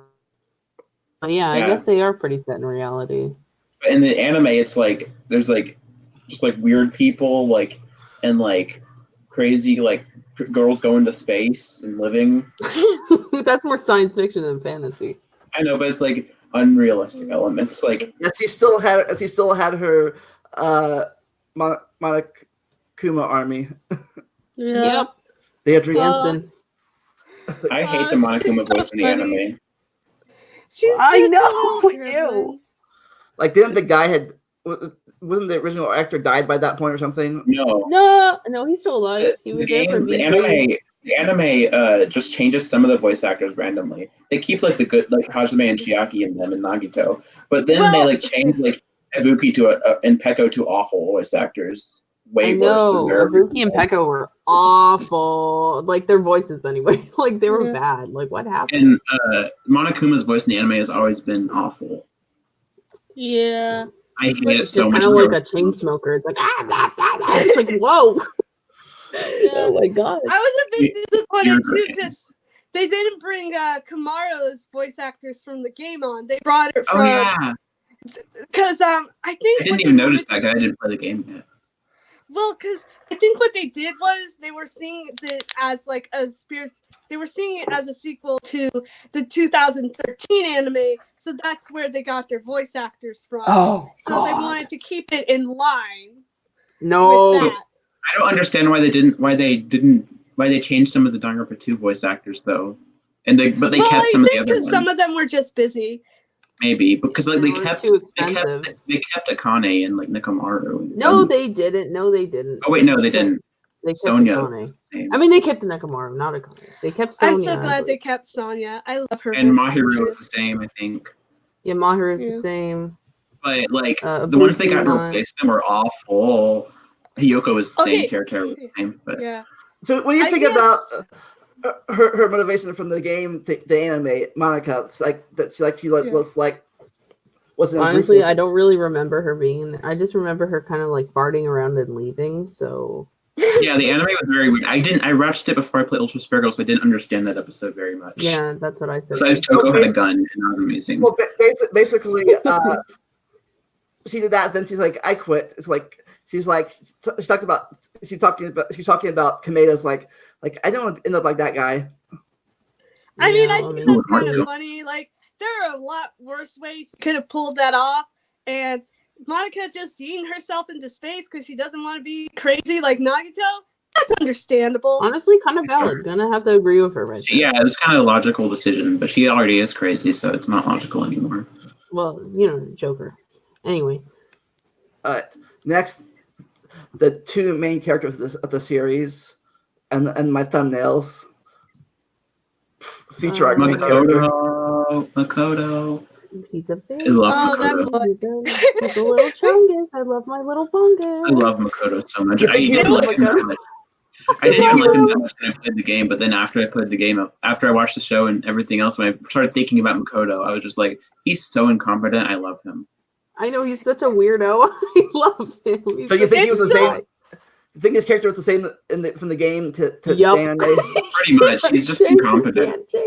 He literally cannot. He Maybe a we little imagine him like in his 40s, just still having his voice like, "Oh, guys, come on, we could be friends." He's like Sora. He's Sora Yeah, from Kinda. Kingdom Hearts. but Makoto like doesn't like Kyoko and Makoto are the funniest couple ever because Makoto's so incompetent and Kyoko is so competent. It's just like Kyoko Yeah, does all. she's so amazing and cool and awesome and freaking it. Like they, Makoto is a loser. Oh, you think It's they like- you think they balance each other out? yeah. Yeah, I Yeah. think so. Opposites It's attract. like Fix It Felix Jr. and Cal Dune from Wreck-It Ralph. Yeah, but at least he's competent. He can do stuff. He can- Makoto can't even like barely like talk to people. Yeah. But he gets better though. I know. Oh man, it was Honestly, so Kyoko funny. really should have become the principal, not Makoto. I know. He Yeah. should be like public I relations. had canon it so that like Makoto's like in this like has their title, but then Kyoko makes all the decisions. Like Makoto always asks her what to do, and she always like Yeah. says everything. She basically runs the whole school. He just has the title of principal. Like the power behind the throne. Yeah, Oh man, he's. I can't imagine Makoto doing anything. I can't imagine Makoto would be smart enough to run a school. Like He's so mean to him. no, just like Makoto, just like I feel like he wouldn't be able to. He'd be like, "Oh, Kyoko, I need help, please." Oh, He's such a baby, though. I love him. I laughed Mhm. so much when I like love his voice. yeah, I loved like the little kind of chase scene, like the constant cat and mouse between him and Munakata was hilarious. I know. He was just like, "Hina, take me around the school." I also loved how he was in his thing was he couldn't run, so I was just like on someone's back, just Hina's back, just like She's strong. She She learned is. from Oh, Sakura. yeah. Good job. But Oh she- man, she- if you like picking on Makoto, I do it all the time in my Dead Waifu Bar Drabbles, because it's like he's the only main guy protagonist whose waifu doesn't die, so Oh he's my gosh, kicked you're out right. of the club, and he's Oh my like, god, you're right. and like Munakata is super pissed about it because they had this whole heart to heart because both of their girlfriends were dead, but then because his girlfriend came back to life, that kind of invalidates that. Yeah, really. well, maybe it's because he is the lucky student. He is. Yeah, because that. he's And a good he never person, talks though. about his luck. He never talks about it. Everyone else He's is not died. an annoying About idiot. it. Both of Makoto's waifus died. Maybe that's why. Murakata. Hajime's waifu died, and Both of Munakata's waifus died. Oh, that hurts. Oh Like gosh. Shuichi's And then- waifu died. Maki's waifu died. Oh my gosh.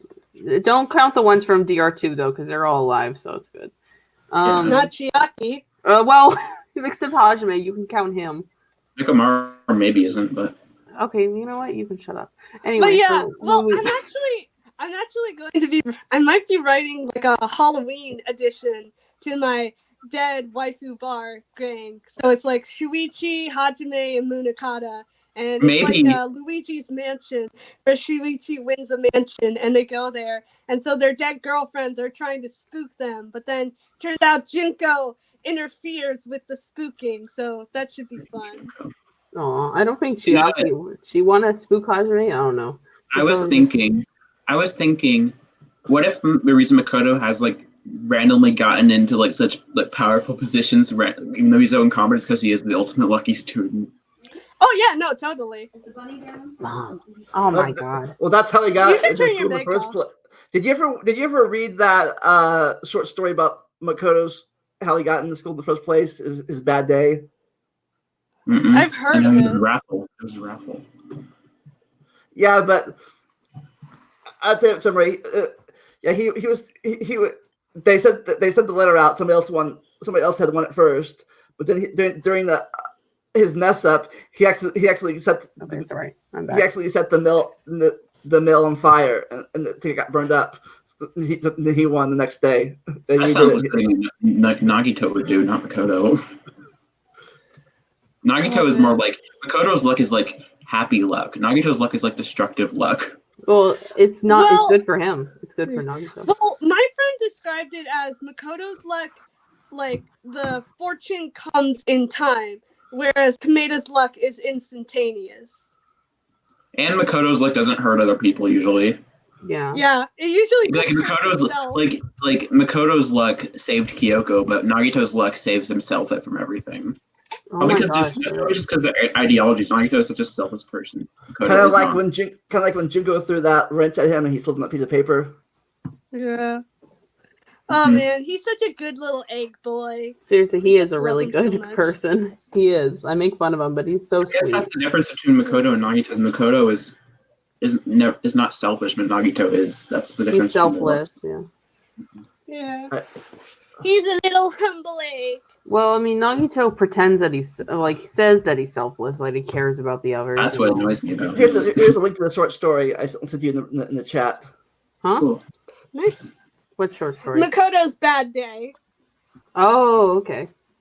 Sorry, I was How- muted, so I couldn't hear. I was gone. For a second. How he got the basically he was second person chosen. Tabelt went first. Is like Makoto actually burned up the mail thing. Like so, like see, oh, they're like school's like that guy was so lucky. His letter got out. He's out. New drawing. Ah, I see. Mhm. All right. So, Makoto's Alright. idea. so are we moving on to Chiaki at this point? She's the second. Or Hajime. Also, I like Makoto's hair. It turned into Hajime a little. Yeah, It looks old. we're not really. We recently talked about the 70 characters, but So yeah, So, let's not do that. but this guy is totally different from her games characters. Yeah, she And- is, and that's what bothers me. But she's still good. She's I just, like the game version a lot better. I just really like the game version better, in my opinion. So that's just Oh, my yeah, the opinion. game- If you like the Aw. anime version, that's fine on you. I just Hey, by the way, Huh? What's the camera? what? Oh, cute! I love that. Like the anime Chiaki, I think they made her too like waifu bait. Yeah. Yeah, a lot Like of they people. kind of her like personality in the game, she would never be the class rep. Yeah, she Yeah. well, she was kind of like forced into it, I believe, from what I, I know, remember. I feel like Yeah. I feel like, Like, feel I like don't Sonya wanna. would be like, Sonya But- would be a good class rep. Yeah, but a lot of people straight out hate anime Chalky. I don't hate her. I don't hate it. She's good. I just don't like. I like the game version a lot better because she's like more weird. Yeah, she Yeah, that eats makes blue. That's freaking epic. Yeah. I think it's interesting because I can totally relate to that, like, loner type. Because I used to be very, very alone and it's very soul crushing. That's So then to horrible. have- No, it's okay. I'm over it. It only really lasted 6 months. Well, Oh, okay, no, that's it good. lasted longer. But no, I'm okay. I'm okay. I'm okay. Okay, I well, you learned. have friends now, so it's good. Oh, yeah. No, Yeah. I have lots of friends. I so I'm think happy. the reason they just made Chiaki way too extroverted in the anime. I think. Well, she Yeah. wasn't extroverted. She was just kind of like cute, introverted. Yeah. Yeah. Like they made her very cutesy, and I don't know. I do like she is cute. I love Chiaki, but you know, Yeah, I'm And they kind of forgot about the thing that she sleeps a lot. yeah, she was not sleepy in there, which is very disappointing. Make her sleepy. What brings me to think about I guess thinking about how they made her in the animated game because they said she was everyone's remembrances of her packed together in one person. How they all remembered her. What? Yeah, but I think that also comes with that's also influenced by her nature as an AI, and so her job in the game was to be an observer, to not draw too much attention to herself. So she can't lead, even though technically the original Chiaki would have been the class rep and would have been leader. She can't lead because that would draw too much attention to her, and that would conflict with her role as the silent observer. Yeah, I guess that does make sense. Mm-hmm. I have to It say. just kind of brings the question: why choose Chiaki to be the thing? Like, I feel like What's I the wonder. thing? I feel like if they wanted to make someone be the observer, they should have made an AI of Ryota. But he But was then over nobody there would chilling. include him. The problem is that they didn't really know him. They didn't really know Ryota. Well, I guess since Ryota Ryota was much died, more they like an wanted to pay observer. respects to Yeah. Chiaki. I think that was the main deal.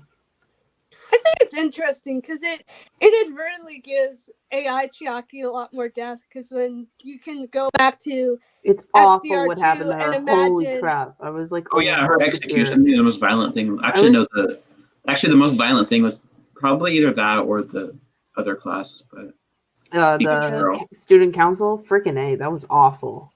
And I saw the uncensored version. I showed her it. Oh god, I was like about to throw up. I'm very sensitive, so it was just awful. I felt so horrible for those kids. Yeah, I wanted to stay home. You know, those actually looked like characters that are from like a Lost Danganronpa game. They were very well designed. I thought they were adorable. Oh, rest in peace, Pikachu girl. I know, she was so cute. What the heck? And they were all just trying to protect each other. Well, some of them weren't, but. Man, I remember the day after Chiaki's execution, I woke up early, like, Yeah, me too. And, like, I was just like, are you kidding I went me? to my mom and I'm like, can I stay home from school today? Maybe it's because I know people complained about the reason the executions in Danganronpa 3 were so violent was because people complained to them about how tame the ones in Danganronpa 2 were. Maybe they made it extra violent in the anime because they were like, fine, you wanted it to be more violent. Freaking end of Evangelion. So basically, you're not. But back to the original point, you're not one of the people that thought they should have made her a real person. No, I agree that No, she should have been a real person. That fits with the story. Yeah, it does fit the story way more and makes it more impactful of why Chiaki was an AI in the first place, was because she was so close with the 77th class. I like that. I really do like that. And I think the people that say that it doesn't work are kind of idiots. Sorry. But it's like, come on. It's just the way they wrote her as the real version. Mm-hmm. Yeah, it's so people often complain that human Chiaki doesn't really have any flaws. Yeah. And like, it definitely appears so. But yeah, I think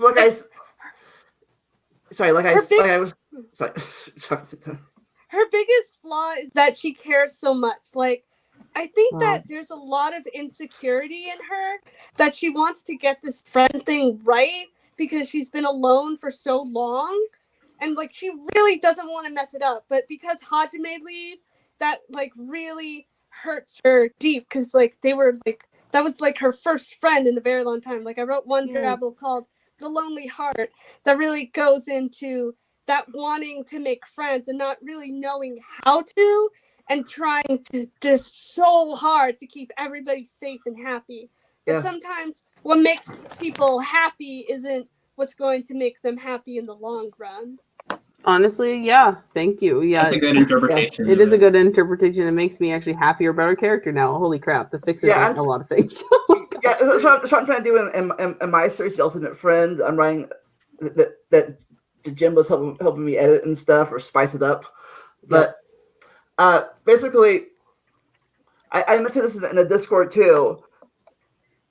I'm trying to develop Chucky's character a little bit in my series where it would make sense why her dying would affect the class so much because usually really I always saw her. The class was like episode 2, really, and she's beloved, but no development, and plus the brainwashing thing.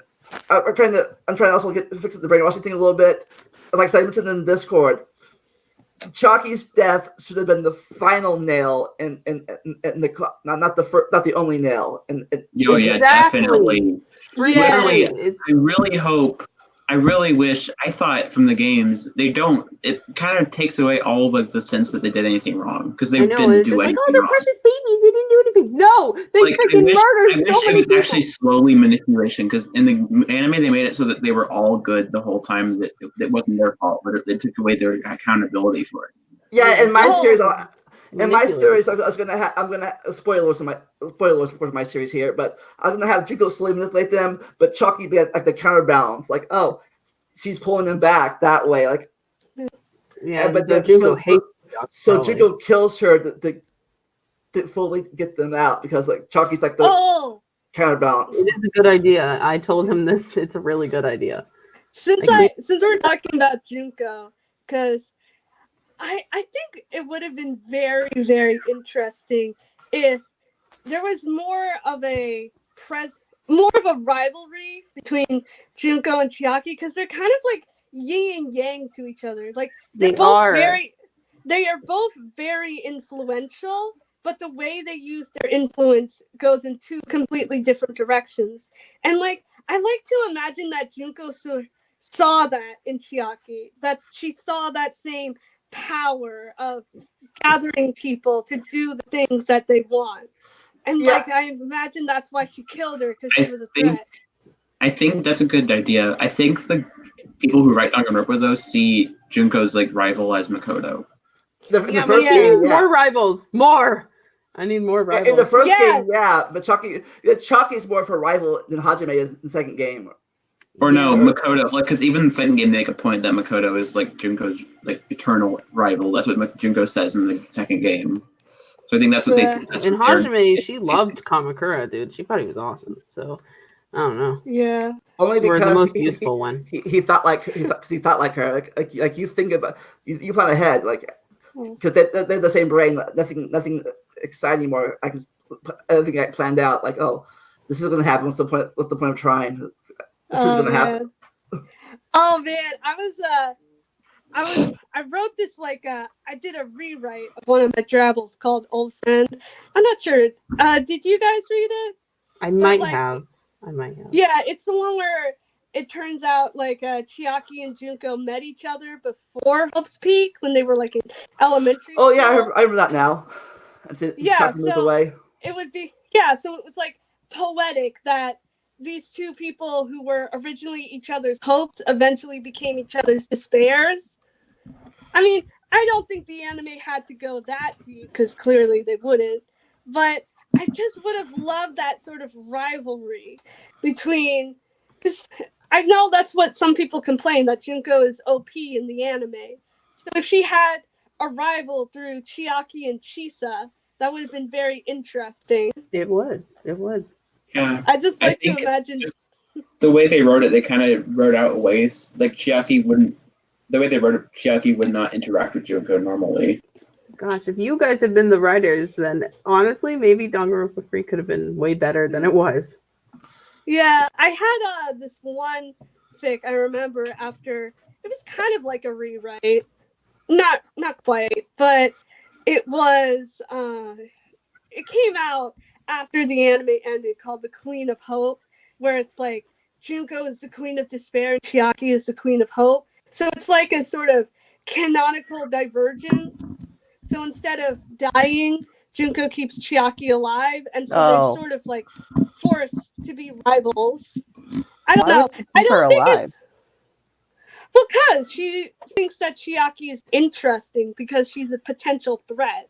Yeah, but really, she really need to make the class thinks he's dead. That's basically the same reason that Junko let Makoto be alive. But... Yeah, exactly. Also, she tried to kill him though. Remember? Yeah. Well, yeah, but she kept her word. I don't know. Yeah, that's something I respect about Junko. She did keep her word. Usually every Kinda. would She be like, still nah. was in the second one. Well, I mean, she didn't really. It was like an AI, and the only Yeah, I person know. that really got that was Kamakura, and it was his idea. So, Yeah.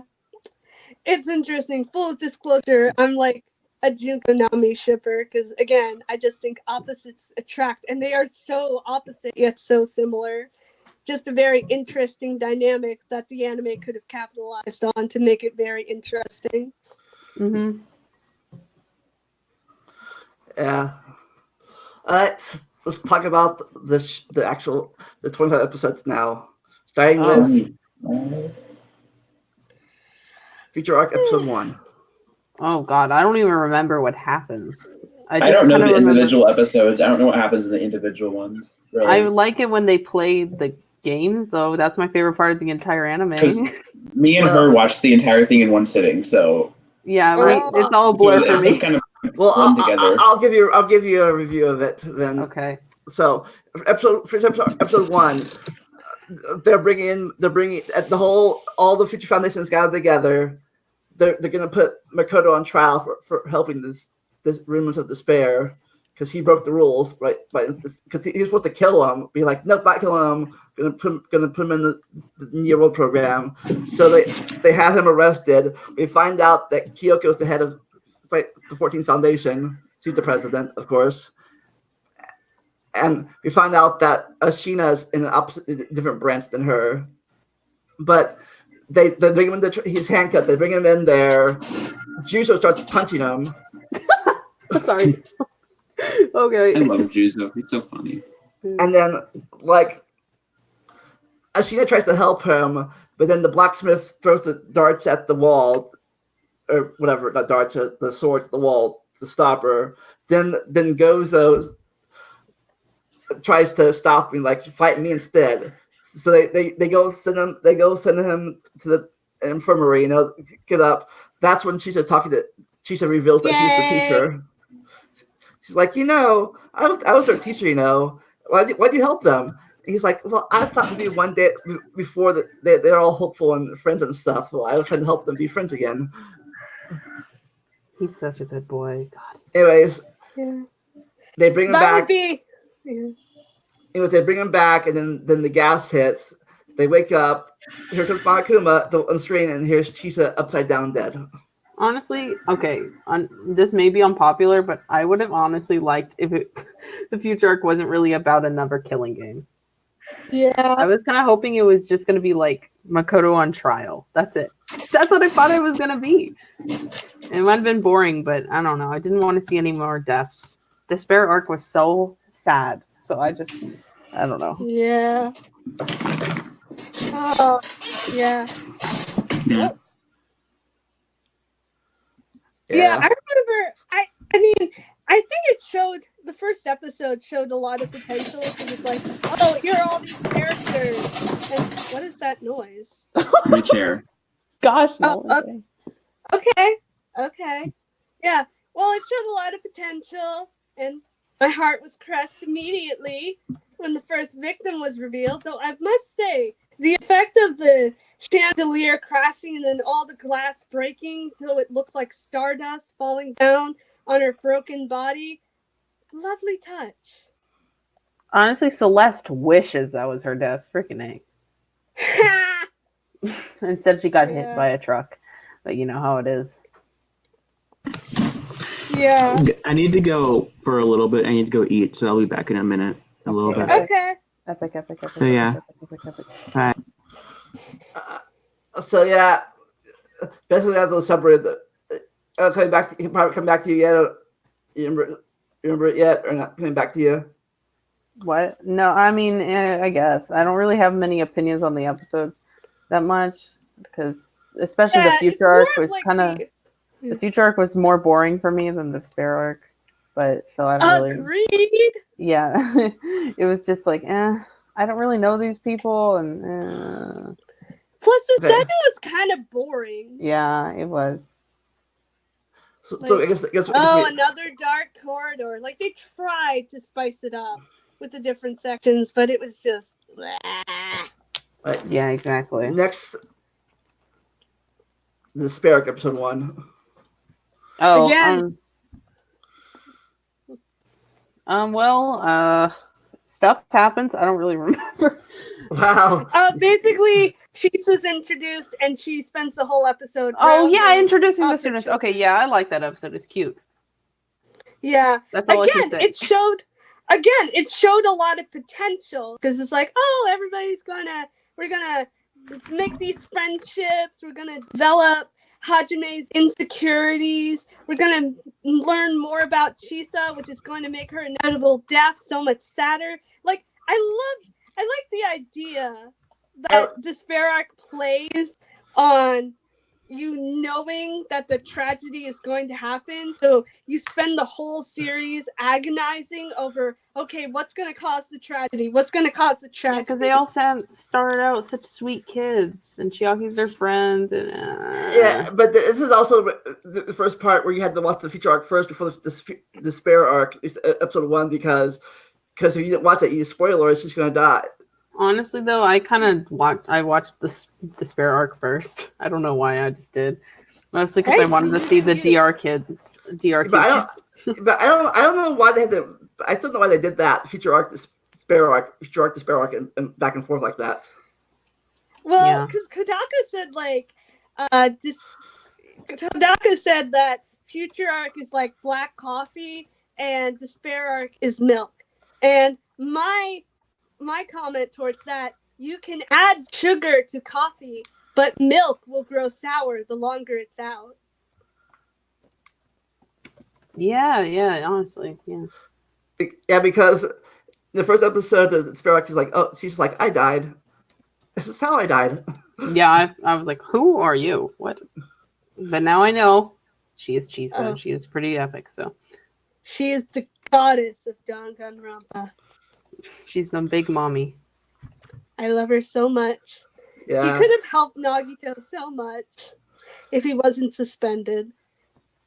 But then I like how he gets the characters, and then you find out that the imposter is playing Ryota. This is Byakuya. He's Ryota. Yeah. It was a very cute episode. And I love that moment between Chiaki and Hajime. It's cliche. It comes out. It's like, yeah, it's cliche. It's convenient that she just happens to walk into him. But that's so cute. I love meet cute, though. Yeah. The trope. You know, it's so adorable. Yeah, and like, she's already like, oh, look at the little lovebirds. But that's my favorite. My favorite gift I use all the time. Thing is her waving by the Hajime while still playing the game. Like That was an actual in character moment.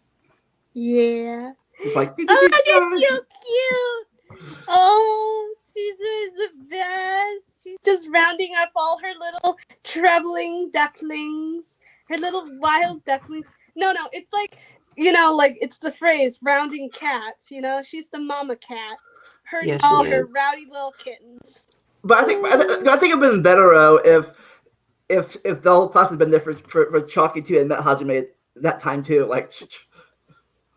because the last two people she was by herself before the whole class was with her. Mm-hmm. So what was your favorite? What was one of your favorite getting like students? What? Parts. My favorite student? Oh, I love all of them. Really. No, I meant where she was getting them. Like she followed Nikimaru in the bathroom. I thought that Akane being crucified was pretty awesome. So, and I loved how Komeda just like all the sodas came out of the machine. That was pretty good. And then wasn't there a truck? I don't know. Soda gets hit by a truck. Yeah. How did he survive? Oh gosh. Oh. I liked how Terry was tied up. It's like then Nekomaru was like there. It's like, oh, I can work that one works too. Honestly, pretty epic. And then Fuyuhiko getting intimidated. That was pretty good. He deserved it. So I love him.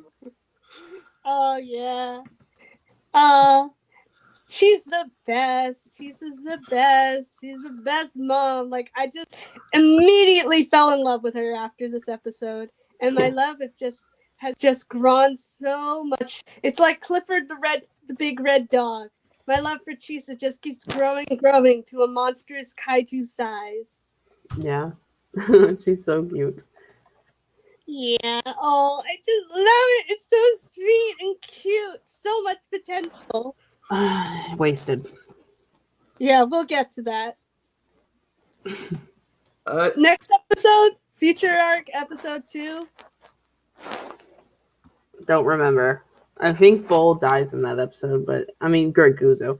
So I don't know. Well, he dies in the 3rd episode because before he dies, we get the fake out. The fake out sucks. Oh my god, that made me so mad.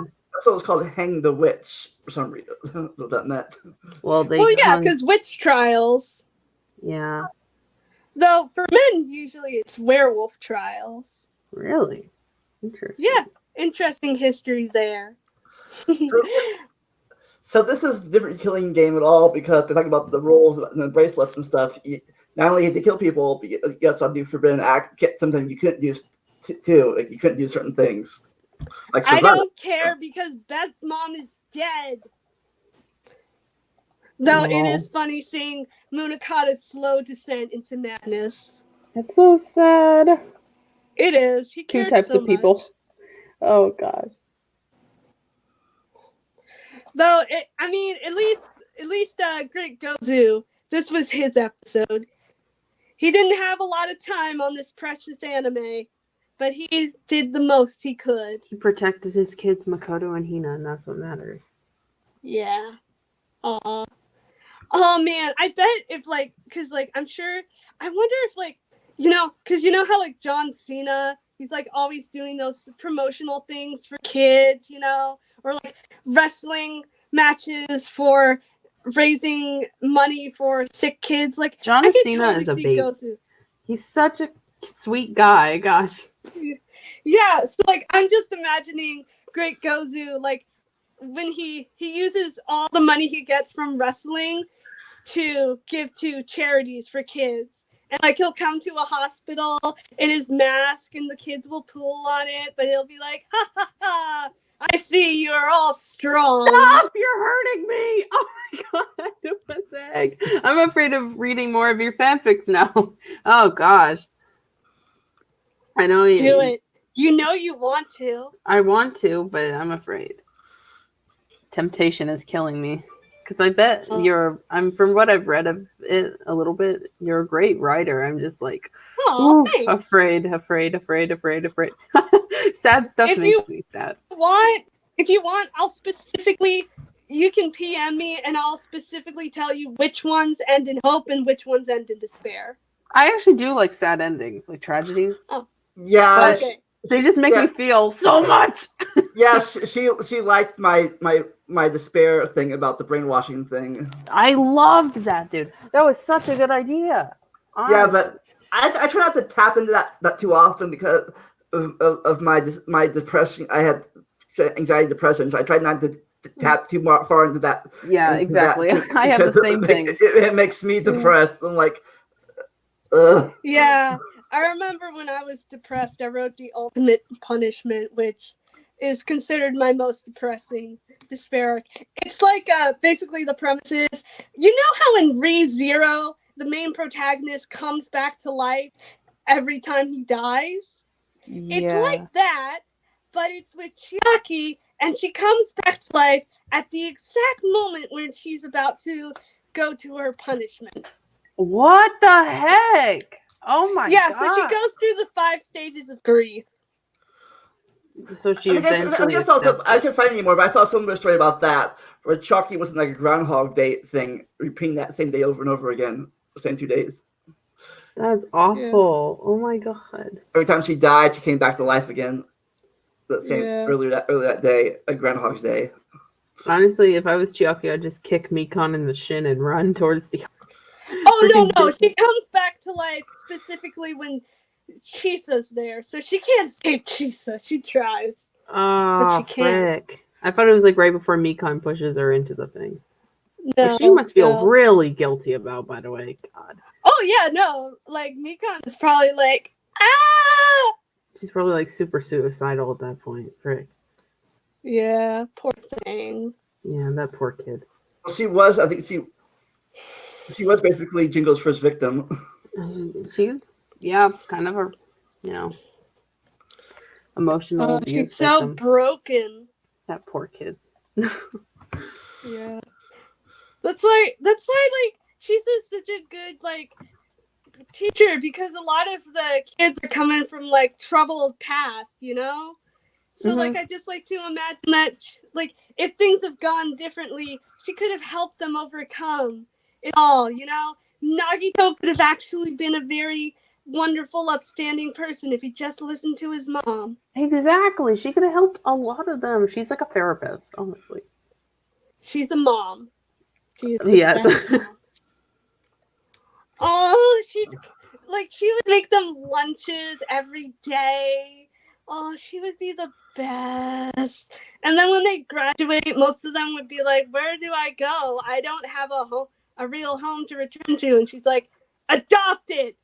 And then All of Munakata's them just are like, okay. adopted. I would be all Be like, for it. be like, hey, Mukata, we have 17 children now. Oh, well, I'm sure a lot of them have good lives, but there's quite a few in there that are kind of unlucky. Yeah, Nope. like a Kane. Yeah. And Aw.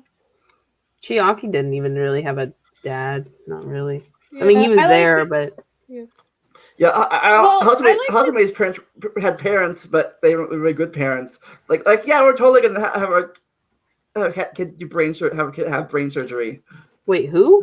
What? Hajime. Oh, Hajime. Yeah, what the heck?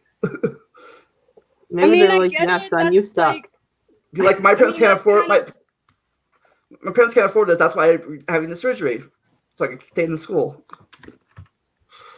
Well, I mean, that is how some parents are in like the culture, because like it's a very high achieving. Like you're from like a young age. I think based on what I've like heard, it's like you are always pressured to do the most with your life, and if Kind you of- aren't, then that's really shameful. Kind of like that one kid from this also Despair Girls, who his parents made him play all the time. I love Nagisa. Yeah, that kid needs to go outside and play ball.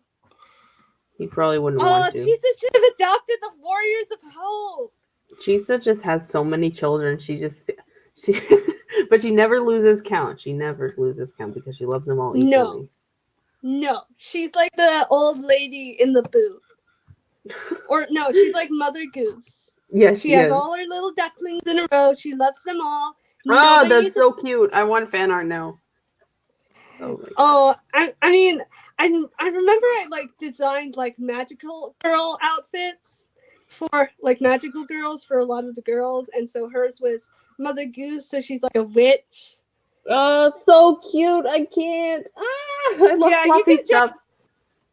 Yeah. Oh, it's so cute. She loves all her little babies. Oh my gosh, that's like right up my alley. God. Yeah. The next Despair Arc episode 2. Well, they were playing video games, and that was my favorite thing. That's also- Yeah. Really didn't like the love potion stuff, though. Same. That made me Like- so uncomfortable, bro. I know. Like, It was funny don't at wanna- first. It was pretty good at first, and then they just kind of like, yeah, I don't want to see Chisa and Chiaki panting. Like, no. yeah, that was gross. Don't lose the mom. I know, it's like she's like, surrounded by minors. It's like, oh my God, get this woman away from them. But I think the person that had the most control over himself was Kuzuru had the most control. Fuyuhiko? Yeah, he did. It's like, don't do it, man, don't do it. So it's like, I'm gonna do it. Yeah, he was ready to full on do something pretty bad that I can't really say in a stream, but yeah. Though it is pretty funny that Nagito had a literal hope boner. Oh, gross.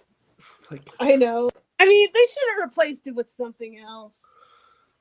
Wait, hold on. Nagito had a boner in that scene? That's disgusting. I don't want to see that. No. Like you didn't see it, but it's pretty. Like I don't know. That's how I interpret it because he's like, hope Like, feels hope's- amazing. Oh, yeah, I remember that. Okay, yep. then Mario's like no selfies, no selfie.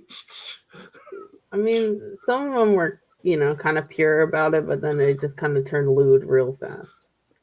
Yeah, I mean that's why like I want to say like this is my favorite episode, but the sexy soup scene kind of like dampers it Yeah. a bit. But also, part scene, like I still love the Sonya Chucky hug when she like hugged her. Yes, that is the best. So pure. Cute, so cute, so cute. Sonya loves Chiaki. That is canon. They She all loves do. They Chiaki. love Chiaki. Yeah. Oh, they just love her so much, which makes sense because she's like so pure. And, she And brings them sweet. all together with the video games, which I thought was a great idea for that episode. Oh, Yeah, but it was weird. If only we actually saw it. It's well, 16, we saw them playing video games. yeah, it's Yeah, 16 that's true. TV 16K resolution. Yeah. It's like instead of 4K, it's 16K. Like you probably go blind or something. Realistic, but you can see part of Hiyoko's thing, always killing Ibuki's character. I love when they were playing Smash and there was a reference to the fourth murder in the second game. Ha ha ha ha ha. Very nice, very good, very fun. Yes. I saw what you did there. Yeah, Cheeky but I did not cunt. like it. Yes. And You know, then, now that oh my god. Oh wait, no, never mind. What?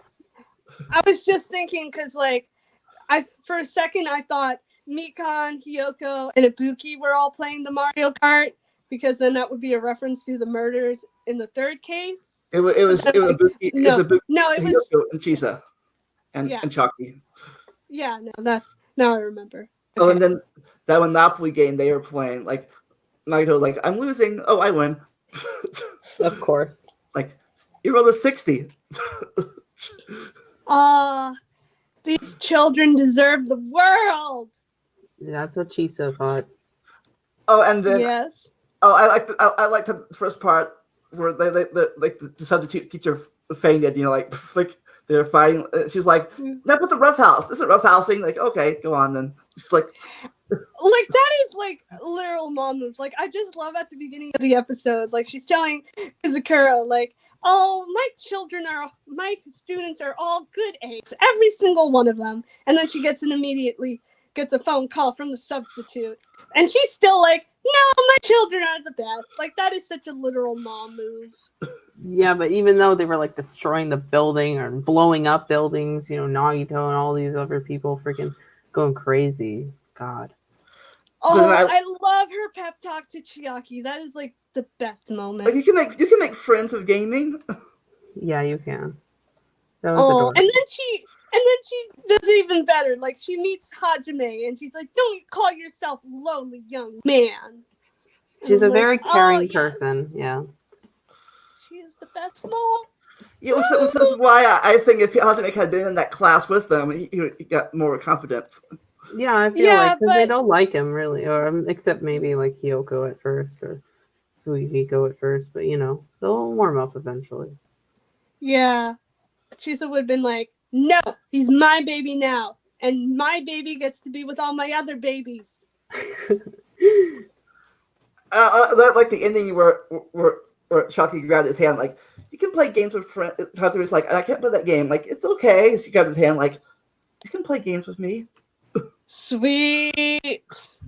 Oh, just so sweet. So sweet. Aside from that sexy soup scene, the Episode 2 very, is my very favorite, wholesome. except for that scene. But I did like the part. Exactly. I did like the part where Chucky punched Terry was like, "Stay away from my classmate." It's like, "I'm your classmate too." I know. Like, oh yeah. It's like, oh yeah. She faints. I thought she was talking about I think it was Street Fighter 2. I was talking about just like I used that before, like beating up Willie and stuff. Like what? Oh, it's like so he's like, oh my god, you have interesting last sign thought was real. Like, your life's so interesting, Chalky. Aww. She's so sweet. So sweet. And This really is milk. And then everyone's like, at the end, like, we vote for Chalky. Yeah, Chalky. It's like I don't wanna be class rep. Poor Yeah. thing. Well, you gotta do it. Whatever. So. Well, it's like when your mom like forces you to do something. And it's like, just give it a try. See how you like it. You know, that's like such a mom move. I guess it makes sense for her to be class rep story-wise, though, not really character-wise, because she is the thing that binds them all together. The thing that sadly brought them into despair. I don't like that, but whatever. I think, like Vandalia said, it should have been the final nail in the coffin. Yeah, we'll get to it. All right, next, episode 3. Fake out. Yeah, lazy, bad, horrible. Hate that. God, yeah, I don't want Hina to die either, but like, please. This is called cruel violence and hollow words. Yeah, it's a cruel freaking twist that freaking made me disappointed. Stupid idiot. Like, I mean, I'm glad Hina didn't die because I love her, but at the same time, it's like. Like I said, that was it would have made Kyoko's more impactful. Like I actually seen it with Hina. You know, like we just got Great Goze's death without Hina's fake out death. Then yeah.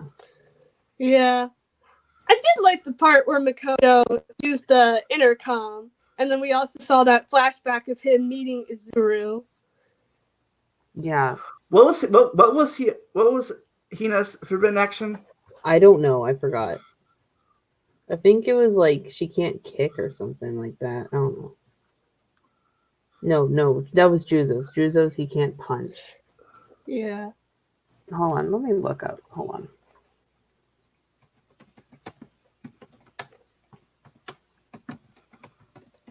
Ooh, imagine if Future Arc took place in a castle. Oh, that would be cool. Like I read the summary. Okay, Hina's was being hit with a punch or a kick. Oh, yeah. I read this on Wikipedia. It says Ryoko also thinks Makoto is an idiot for trusting people he doesn't know. I don't remember that happening, but yeah. Yeah, that sounds like him. Yeah, I like that scene where Makoto meets Izuru for the first time. It's kind of like foreboding. I swear those flowers were put out for Chiaki, even though it's not confirmed. I swear they were put there for her. Makes sense. Well, because I'm well versed in flower language. So daisies represent hope, and camellias represent despair. So it's a white daisy and a yellow camellia. Oh so my gosh! And despair. Wow, that is so cool. That's so awesome. You like flowers because I do too. Yeah, of course, I use flower language a lot in my fan art. Oh, that's amazing! Oh my gosh.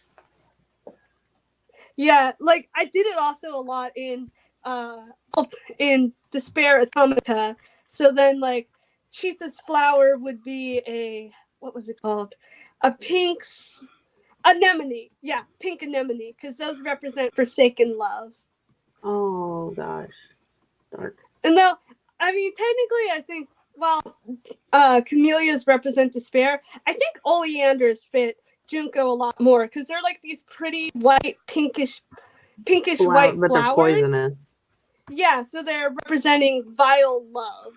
Oh my gosh, yeah, that's perfect. And you know. Yeah. And you know, Junko is white. I mean, she's Japanese, but I mean, white skin, light colored hair. I was thinking like her hair, yeah, strawberry blonde hair. Yeah, I could totally see that.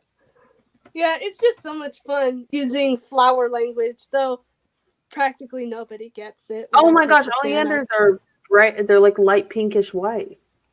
Yeah. Oh my gosh, I thought they were just white. Wow. Okay, they totally are Junko. My gosh. So why do you think Monokuma, not Monokuma.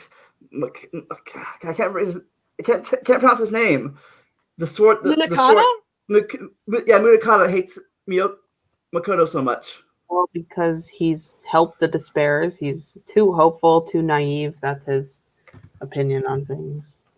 Yeah, pretty much. I think he outright says why. I don't know why he wants to kill him though. Like, chill, dude. He's just a boy. Well, yeah. Dear boy.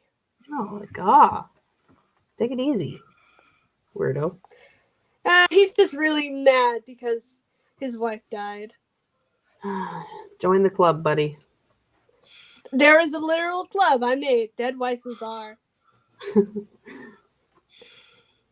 It's funny though because in that series they're all together, but Makoto is excluded because his girlfriend technically didn't die. Yeah. He got brought back to life, but he still wants to be part of the group, so he always tries to get into the bar. But Makoto is like strict, like, no, you are not coming in here. Be like, my first waifu died. No, that doesn't count. Yeah. It's a shame, it's a shame Future Arc there isn't too much to talk about. Like, I feel like with the Spare Arc there's so much to talk about.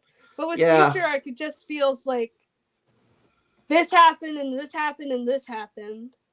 You know, it's not as interesting. No, it's not. And I was kind of bored throughout. If I didn't have Nolan with me, I would be probably.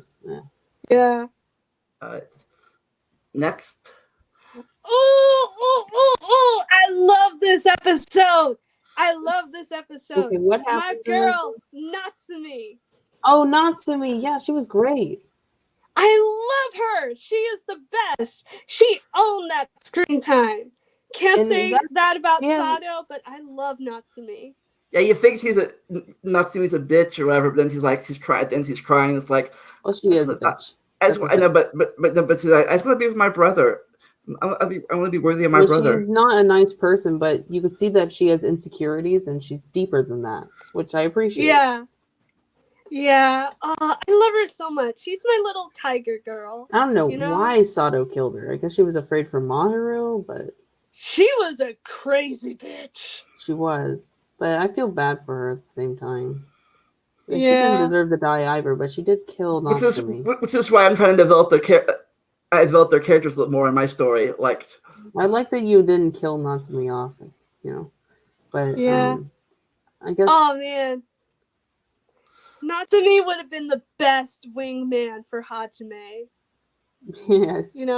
Like, I just imagine them being great buddies. Like, they're the kind of buddies that make self-deprecating jokes and are like, same.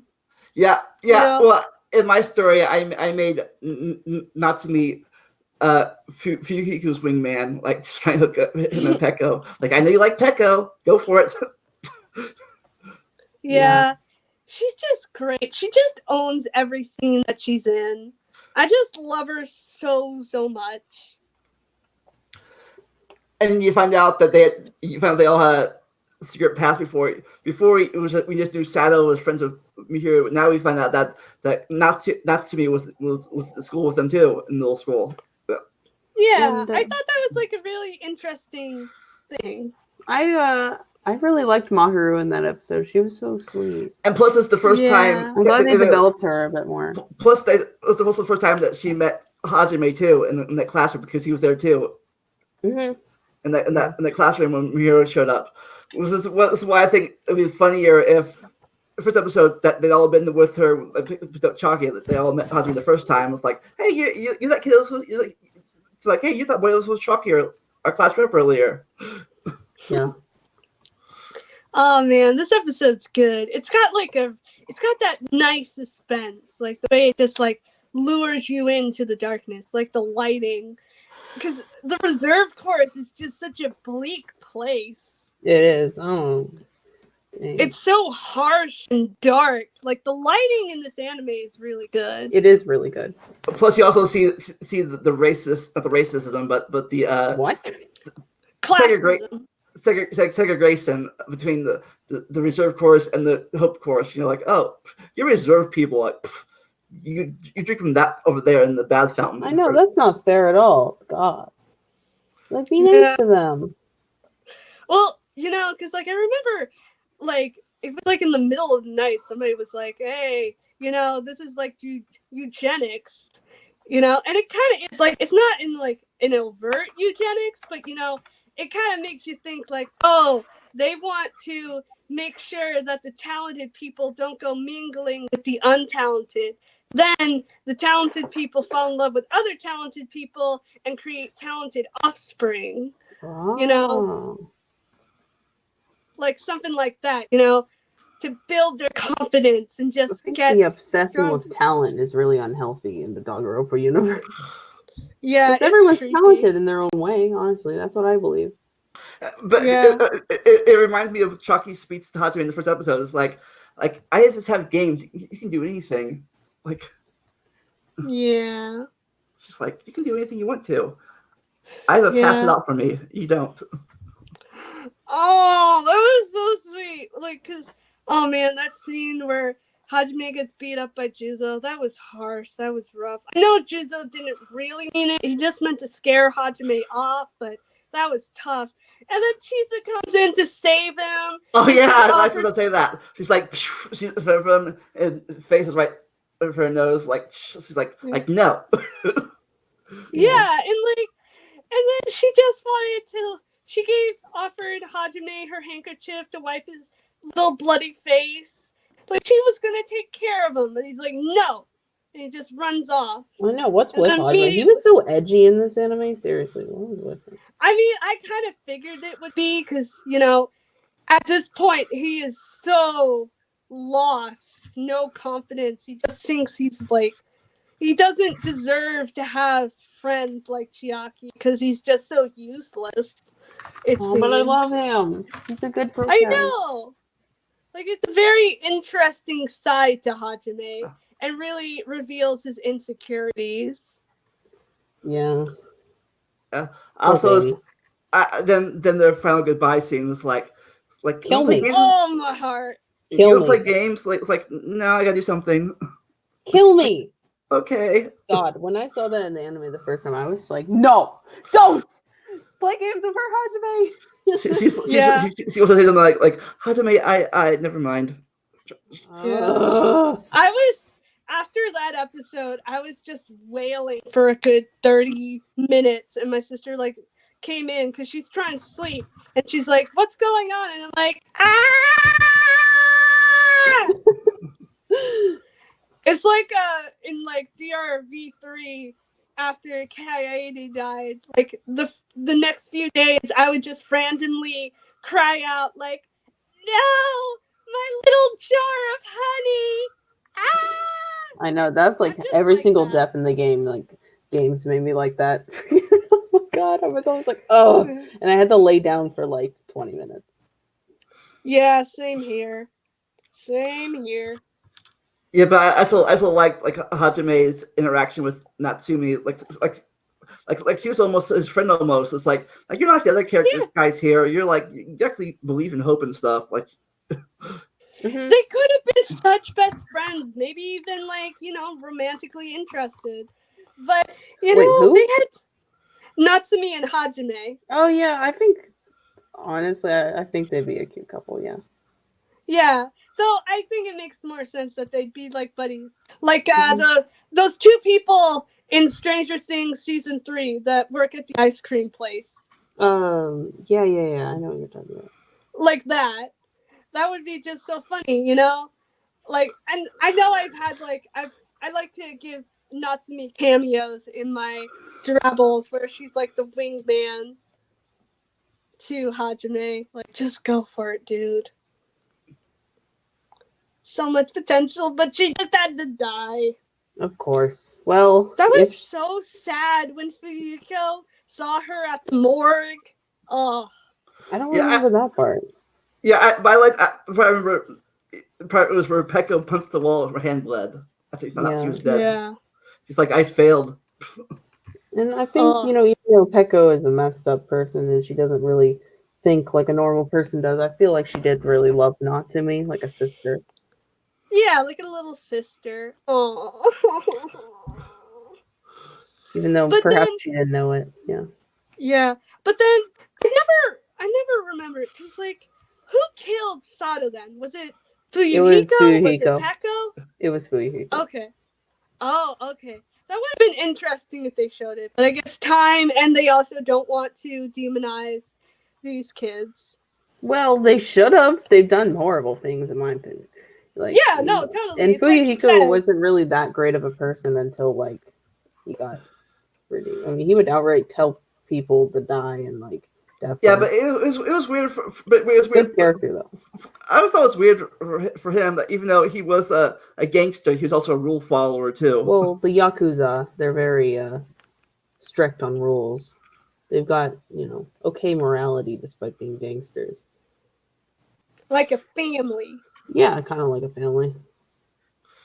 He's very traditional that way, which I respect about Oh, him. and then there's the first clue about Peko, Fuyuhiko's, and Ibuki was there. It's like, hey, why are you two talking like? Why are you talking like this? Like, what's happening?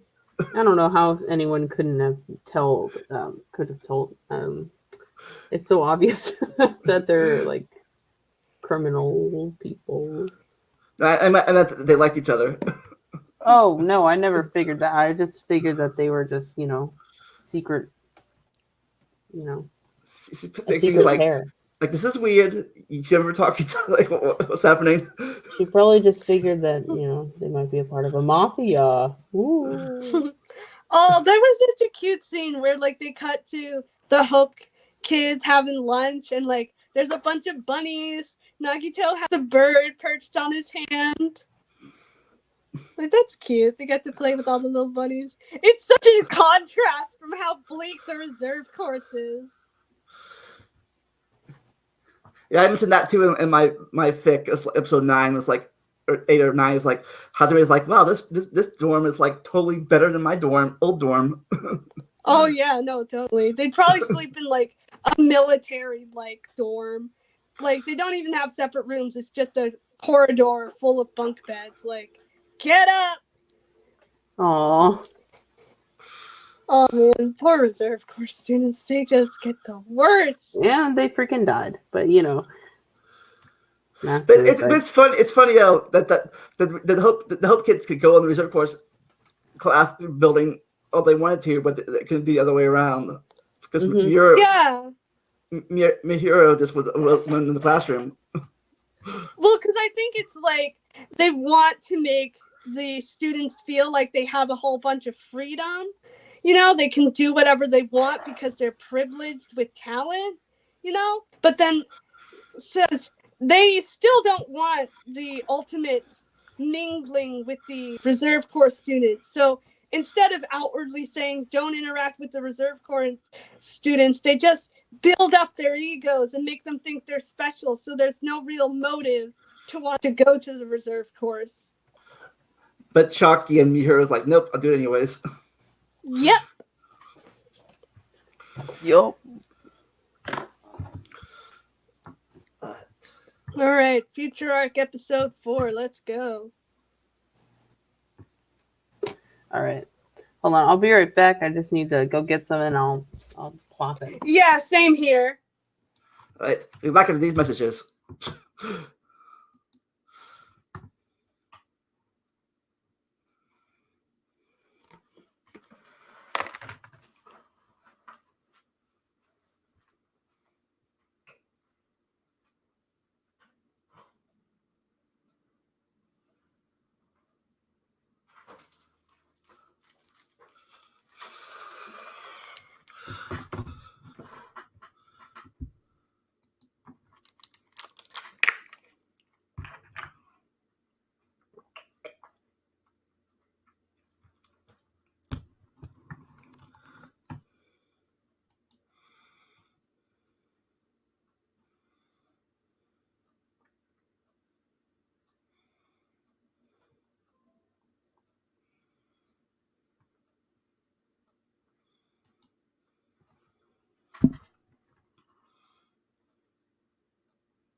Okay, I'm back.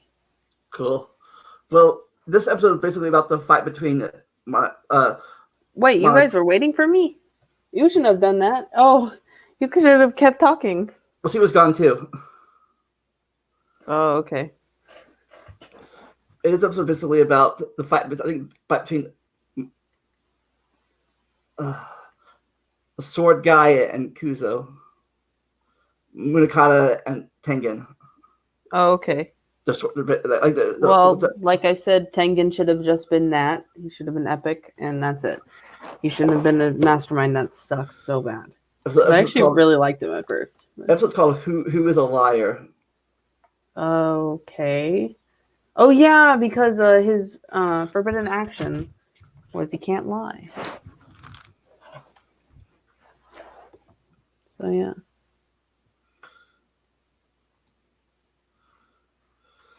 Where did Vixen go? I don't know. When you left, she left too to get something. I guess a drink or something. Maybe back. Oh, I thought you guys were both waiting for me. Okay. Honestly, I don't know. I don't really have much to talk about. Honestly. Yeah. But yeah, he's pretty spry for an old man. Though he can fight that well. And he got like his either he had darts out of his skin or his shirt, whatever. Like dart gun. No, he was really hardcore. And I don't know how old he was. Honestly, let me look up right now.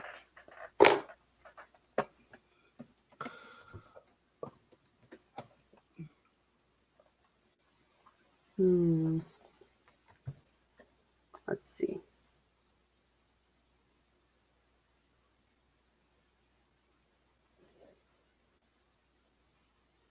Doesn't really say how old he is. Yeah, on his wiki page it says he's a very peaceful, good-natured man who doesn't want any conflict. He's a pacifist. Well, it's like, oh my god, why would they make him the mastermind? I guess, to divert expectations, but it's just freaking sucks. But yeah. I don't like it at all. I have a headache for some reason. Oh. Well, if you want to pause the stream or whatever, you're welcome to. I get some aspirin real fast. All right.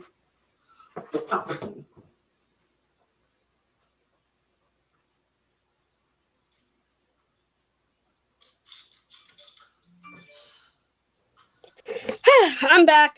Hello. Don't worry. I heard I still listen to the stream. I just turned my mic off and I got myself some chicken.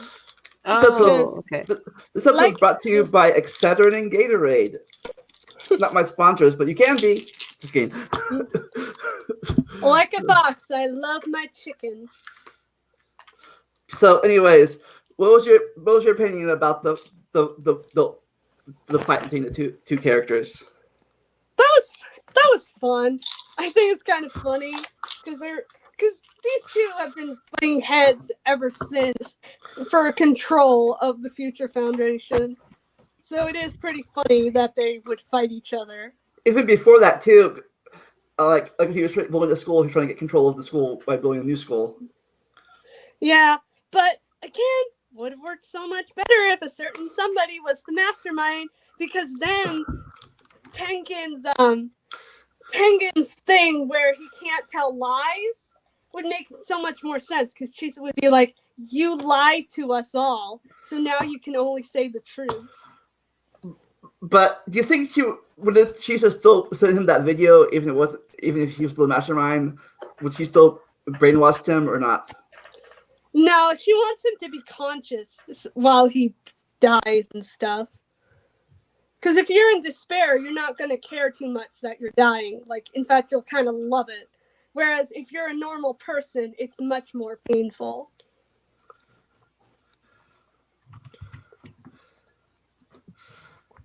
Basically, was that the whole episode, though? Them fighting? Anything else happened there? Not that I can remember. Like I said, it's just like, unlike stuff the happens. Spare arc. Yeah, unlike the Spare arc, the episodes don't really feel standalone. Yeah, Some of them do. because really, you didn't really care. The only characters you really cared about was Makoto and Kyoko and all of them. You didn't care about the new characters at all. Like, oh, people are doing stuff, don't care. Where's the new I characters? cared about Koichi and I cared about Juzo, and Chisa.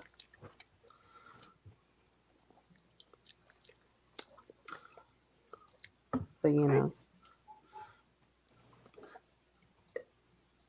Even go here. Nick Kameya's episode. oh god, I don't really know what happened in this episode. Basically, everybody's depressed because Mahiru and Fuyuhiko had a loss. I'm like, oh, the midterms are coming. And then Nagito's like, I gotta stop this. My friends aren't going to perform at their best if they're in despair. We need to postpone the finals. And he's like, nope. Like, okay, take matters in my own hands. So first he make a threat, like cancel the things, and then or blow the place up. I'm also missing dog there too. I guess Gundam's dog is missing. So Gundam's dog? That's Gundam's dog? I had no idea. Wait, is the Spirit Arc episode 4 the Nagito one? yeah. Mm-hmm. Oh, okay. Yeah, I didn't really pay much attention to this because, like I said, I'm sorry, I'm just not a Nagito type of person. But so I was just kind of. It's also where we meet the one trilogy of Pharmacist, Delicious, and the cook things like. So Nagato goes to the Pharmacist. Oh, first of all, he gives Teruteru a poster of Sayaka. I don't know. Mazonzo. Can't remember their names. Like I don't like. Hey, here's a poster for you, or a magazine poster for you. If you tell me where you got that medicine from, it's like the pharmacist did it. So he goes there to get a diarrhea, basically a constipation medicine, so you get poop. Oh yeah, right. The laxatives. Yeah, laxatives. Nakamura would love that. Oh come on. But anyways, she goes, go. It's over there, and he falls. Both things like that. Like which one? Even though they're both labeled, like which one? Whatever. I'll take this one because I'm lucky. And then the friends come in. It's like, hey, I need help cheating with my test. So give me some steroids, or whatever, or pepper uppers. Yeah. I definitely think that turned their confidence. Like even though I have the best, even though I'm the best at making sweets, I still want to cheat anyways. This is weird. I think like they're not very confident. I guess, but it is interesting that we get to see Ruruka, Izayoi, and Seiko in Hope's Peak Academy, and see what would later affect how they are in future. Like that would be very interesting because like if both of them were longer, specifically Despair Arc, it would have been very interesting to see all of the future Foundation characters at Hope's Peak and see what they were like in contrast to how they are now, because then that would be a way of developing their characters. yeah, everyone else had already graduated year before that, but these three are like one grade above them.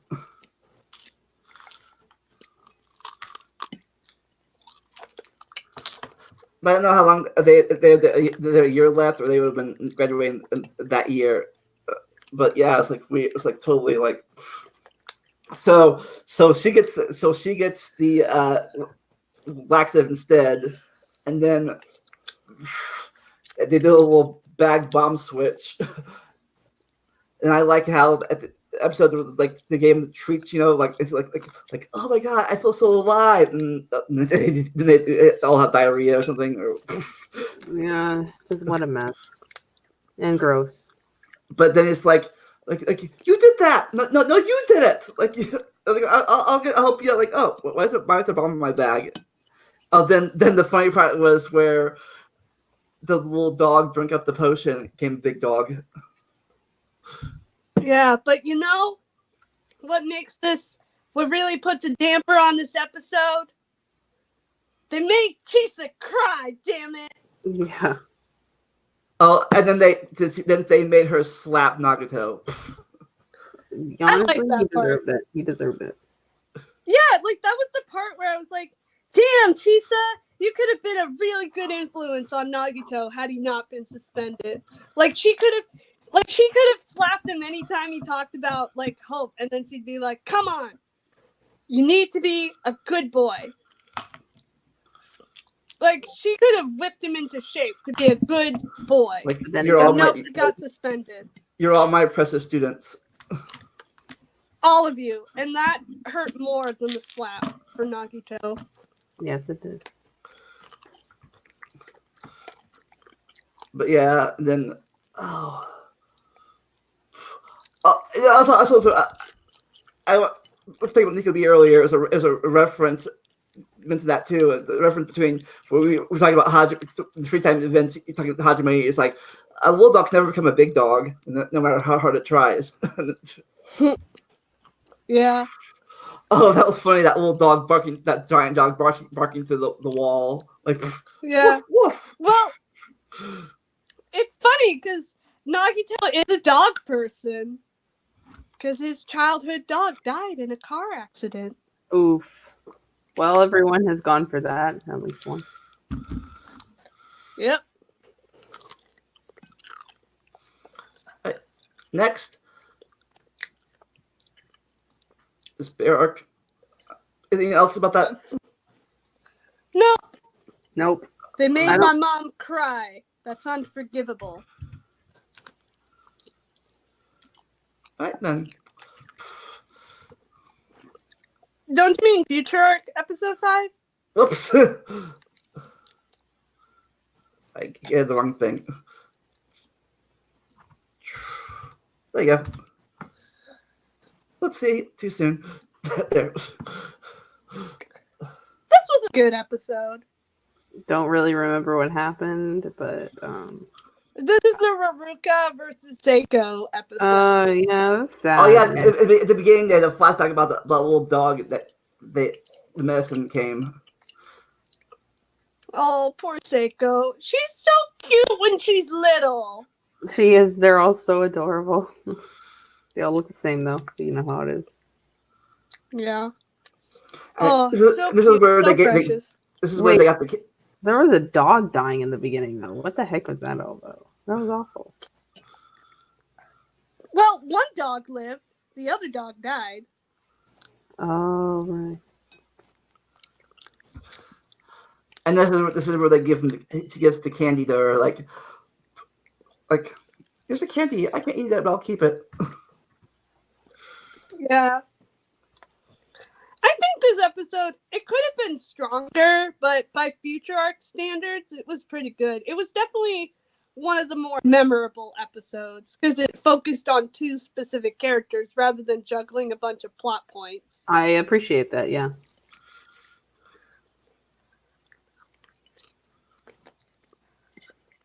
Yeah. Fight between Izayoi and Seiko was pretty epic. If crazy. Yeah, what do you eat? Like some medicine that make her strong, whatever. Don't do drugs, kids.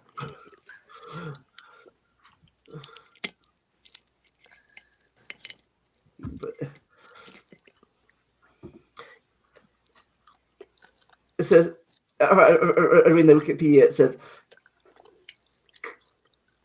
Kazu tells Keiosoko he is wrong to think he will create hope if he eliminates all despair. Oh yeah, that was a huge burn.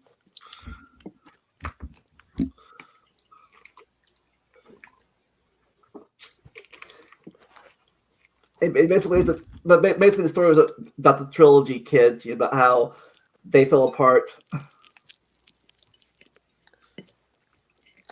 Yep. Honestly, like she said, there's not really much to talk about. Yeah. Next, I think this is where we first get introduced to the real Riku, real Ryoto, Who? What? the real Ryoto, isn't it?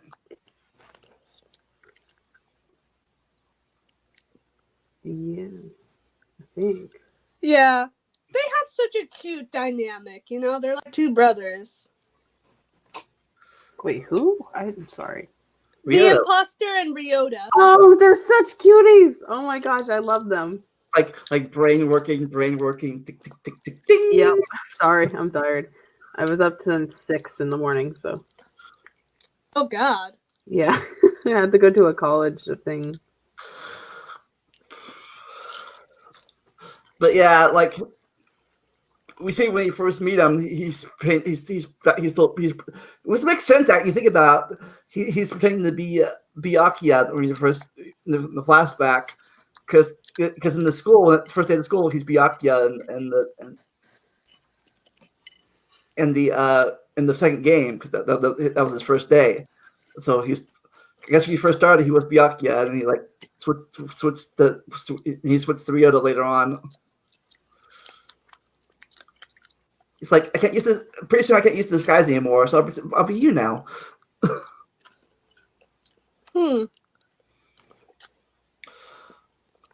Oh, and then I think you see a little bit more scenes of Chucky waiting for Hajime at the gate still. Oh, Yeah. she's like Hachiko. That dog that waited for its master at the train station until he died. God. That's what it reminded me. Yep. Oh. Because it really sucks, because I think the reason she's so committed to waiting for Hajime is because he was her first friend. So if her first friendship ended in failure, that like gives her a terrible insecurity that her other friendships that she has now are going to end in failure. Oh, so I think that's no. part of why she holds on. And then the part I didn't like about the episode was they skipped 6 months. They didn't show Chisa. That'd be cool. They showed Chisa as a teacher a teacher of the reserve course too. Like have her reserve course teaching. Like hi class. Yeah. Reserve course mom. But no, it's like they skipped it ahead. Like I was there 6 months past. Now I'm back now. Yeah. And then you see the party coming back to like surprise, you're back. Oh, that part was so cute. Oh, it was so wholesome and cute. Like Maru giving Chiaki a head rub. Ah! I love that. Oh my god, that was so adorable. I love the class interacting with Chiaki. It warms my heart. I know. Like again, I wish they so more interaction of them doing that. Like just like well, you're gone, Chuck did all this stuff. Like, don't tell, show. Yeah. That But was so cute and wholesome. And I also like Tara talking to Fiko.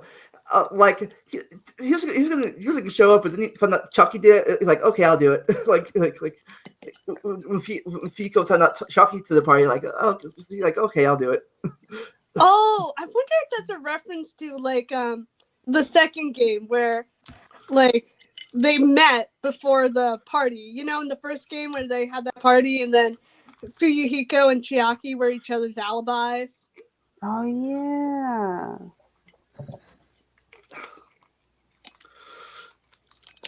Yeah. That and scene then was very wholesome. see, and then we I like the part where that wasn't so wholesome, but like where they tell Mikan the scene, and she's like, take your clothes off, like I'll keep quiet. No, I know what you want. He's like, no, you're my Yeah, classmate. like no. He's like, no fan service. I think it's cute. Like, I can definitely see a ship between the Ultimate Imposter and Mikon. She's like, why was she so like slutty though? Oh my god. She's like, no one's ever been nice to me before. Yeah, he was just a nice person. I don't see him as horny or anything. Yeah, no. He's like asexual. Probably, yeah. Then we go to then we see like Hajime again. He's about to go on the procedure 6 months later, and he's like he's remembering, I'm doing this for you, Chuck, and doing this for you. Oh, you know, there's this song called "If I Killed Someone for You." That's Hajime's song. Oh, Like, I'll link it in the I'll link it in the Discord because it's like, I hope you understand now. The one I killed is me by changing what I was into what you wanted me to be. Oh. I'll link it in our Discord so you can listen to it and have your heart break. But yeah, then we get introduced to everyone's favorite villain, Junko, in the limo, and okay, one thing, like the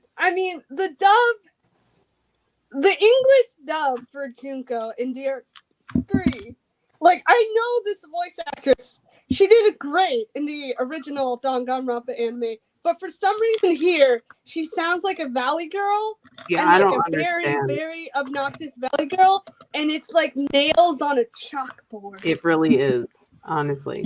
I don't really like that voice for Junko, honestly. But I understand. and And Mukuro finally gets screen time. yeah, if it turns out to be like a little, say Junko's a little, say bitch almost, like her yes man.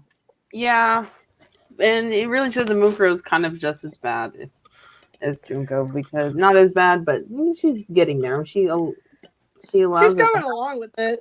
Mm-hmm. Yeah, but which is why I like her development in that what if book, but where she survives and she stands up to Junko at the end. Mm-hmm. Yeah, not here though. Here she's completely submissive.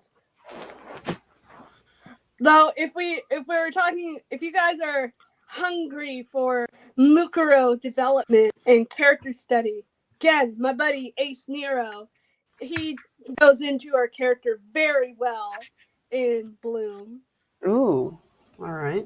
Yeah, like there's like 3 chapters completely dedicated to her childhood, so it's really interesting. I think you'll really like it if you like Mukuro.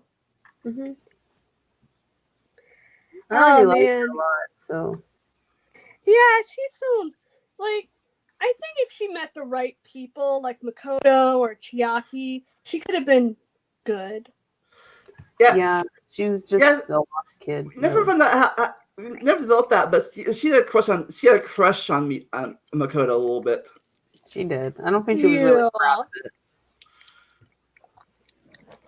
Well, he was the first one to genuinely smile at her. Oh, that's so sad.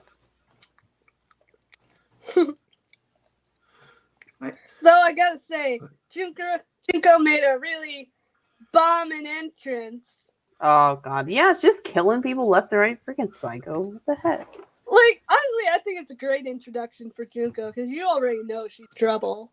I know, but she's like really bad. Like trying to stab her sister with an ice pick. Honestly, she knows she can take it.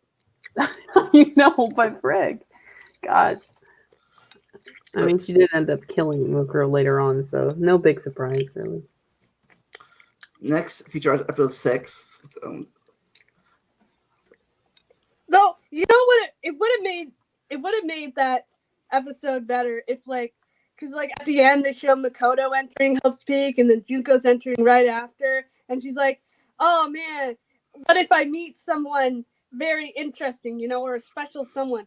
It would have been so cool if right as she says that, she sees Chiaki walking with all her friends. Oh, yeah, that would have been cool. And then she could actually... God, I wish they did something like that. Instead, they spent too much time on the brainwashing video. Yeah, she spent too much time with Ryota. And Ryota was kind of tired of her shit after a certain point, to say the least. So she should have just gone somewhere else. Yeah, she should have gone after Chiaki. That would have been very interesting. Yeah, poor Chiaki, though. Yeah. So in this episode, like Makoto has a dream about he dreams about Kyoko being stabbed, and like it's a nightmare. Yeah, and then I don't really remember anything like from the future arc. 'Cause boring, but Is this? No, this isn't the episode where Best Uncle dies. I think that's the next episode. I don't know. Again, makes it pretty far. Because you know what I think the problem is with future arc, and partly why it's so like the episodes blend together. Again, it's that uninteresting area they're in. You know, like the best way I can remember the episodes is if like the scenery is different, but most of it is all in like the same sort of colors, and there's no real interesting backgrounds to play off of, so it makes it really hard to remember. Yeah, this episode, what happened? This episode, I read a thing. Is this where they reveal that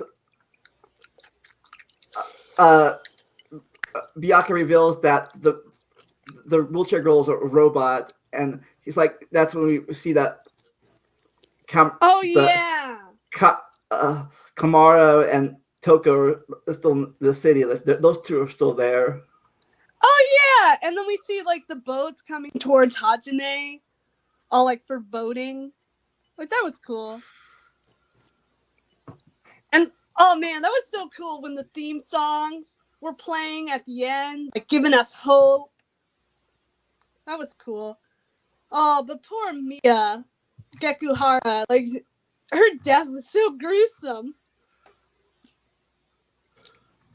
Her head was turned 180 degrees. Poor thing. Yeah. So next, the Spirit episode 6, where we have Junko meeting Izuru for the first time. Oh yeah, Kamakura, yes, queen. Oh, he's really cool in this anime. I also liked when he first wakes up. It was like he's like everything about him has been removed. All the stupid stuff's been removed to him. Like all his personality. He's like, you're all boring to me. I know. He's Frankenstein's monster. Oh no, man! But they're all cheering like, "Yay! Yay! We did good! We did good!" Yeah. Though I gotta say, it's very interesting. There's something about Izuru's eyes, like the red eyes, really are unsettling. They're both empty. They're like both really piercing and intimidating, but they're also just so empty. There's nothing in him, but everything at the same time. I can't believe that's my baby Hajime in there. Yeah. It's like, oh and God, it's sad. The whole reason he did it to impress Chalky, he doesn't remember her now. Like, it's like who is that girl again? Well, in one of my travels, like, while Hajime is, because it goes through the perspective of Izuru, and I forget which one it is, like, the ultimate something, like, it treats him like he's an animal, like a dangerous weaponized animal, and so he's just like waiting around, and so then one day he notices under his bed there's a name scratched into the wallpaper, into the floor, like there's a bunch of blood scratches, like he like predicts, he can tell by the scratching that whoever was writing it wrote it down to their nails till they bled, and guess whose name it is? Oh my gosh. Was that the one? No, that's a different one. I was reading the one where where they see it, you made him like a wolf. They brought Chucky in as a wolf mate. Wait, what? It's close. I think it's like a different one, because then in that one he kills because in this one with the message, he kills Junko. Like, because like the way I wrote it is, and because like a lot of times the way I perceive Izuru is just like this unfeeling animal. Like, he doesn't have that human consciousness. He's just an animal to most people. He Like- acts based on his bestial needs.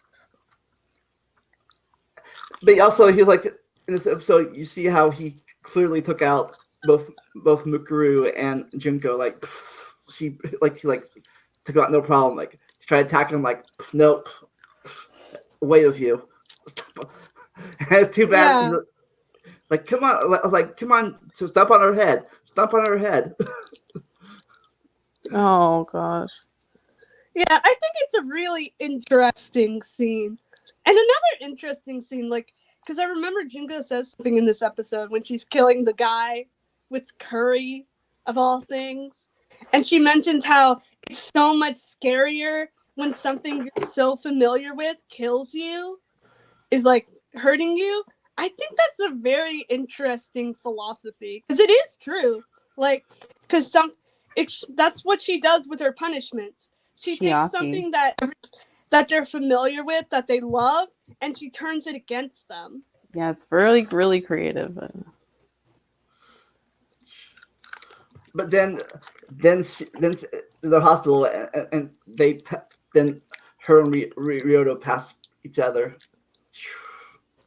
She should have had that moment with Chiaki, damn it. Oh man, that would have been so cool. Because, like, for some reason, like, I noticed the anime has this motif of left represents hope and right represents despair, you know, similar to Monokuma. So, like, when Tengen attacks Munakata, he bludgeons out his left eye, the eye that he can see hope through. Oh god. So, that would be so cool if, like, there was a scene where Chiaki and Junko pass each other, so Chiaki goes in the left direction and Junko goes in the right direction. Because it's like Chiaki's going towards this hope and Junko's going towards despair. You're right, yeah. Yeah, that was really the main thing about that was they met first. Like I'll kill I'll kill you. Like no, you won't. Yeah, that was very interesting. Again, there's like so much to talk about with Despair Arc, probably because we already know most of these characters, so it's interesting to see different sides of these characters. Yeah, and next one, we talked about a little bit in the character. We talked about this episode kind of in the character development part, but yeah, this is where they met up with Monica and stuff in the van. Yeah. Oh man, Ultra Despair Girls really got shafted in this anime. I mean, Yes, it did. I'm glad they got at least one episode. It makes sense in the grand scheme of things. But if like you're a diehard Ultra Despair Girls fan, oh, that's just so disappointing. This episode was called Ultra Despair Girls. Yeah. It's nice that Doko includes Komaru in her fantasies now.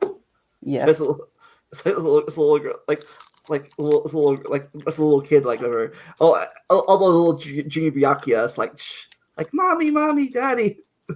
She needs to see Komaru more than that. She needs to appreciate her more. Yeah. Oh, it's funny. I watched this.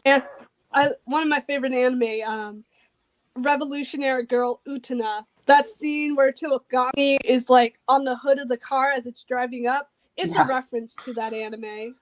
I actually want And to watch there's that also anime. Heard it's good. Oh, it's really good. And there's also another reference, I think. But we'll get to that later. I was reading the preview, like the plot thing. It's at the end of it. It says, at Future Foundation headquarters, Makoto is an and Hina are shocked when Monami starts calling Makoto Big Brother. Like what? And, Oh, and Kamaro's and he probably touches them. It's like Kamara looks cool with those gloves. yes, she does. She's all grown up, my daughter. It's so cute seeing them together fighting despair.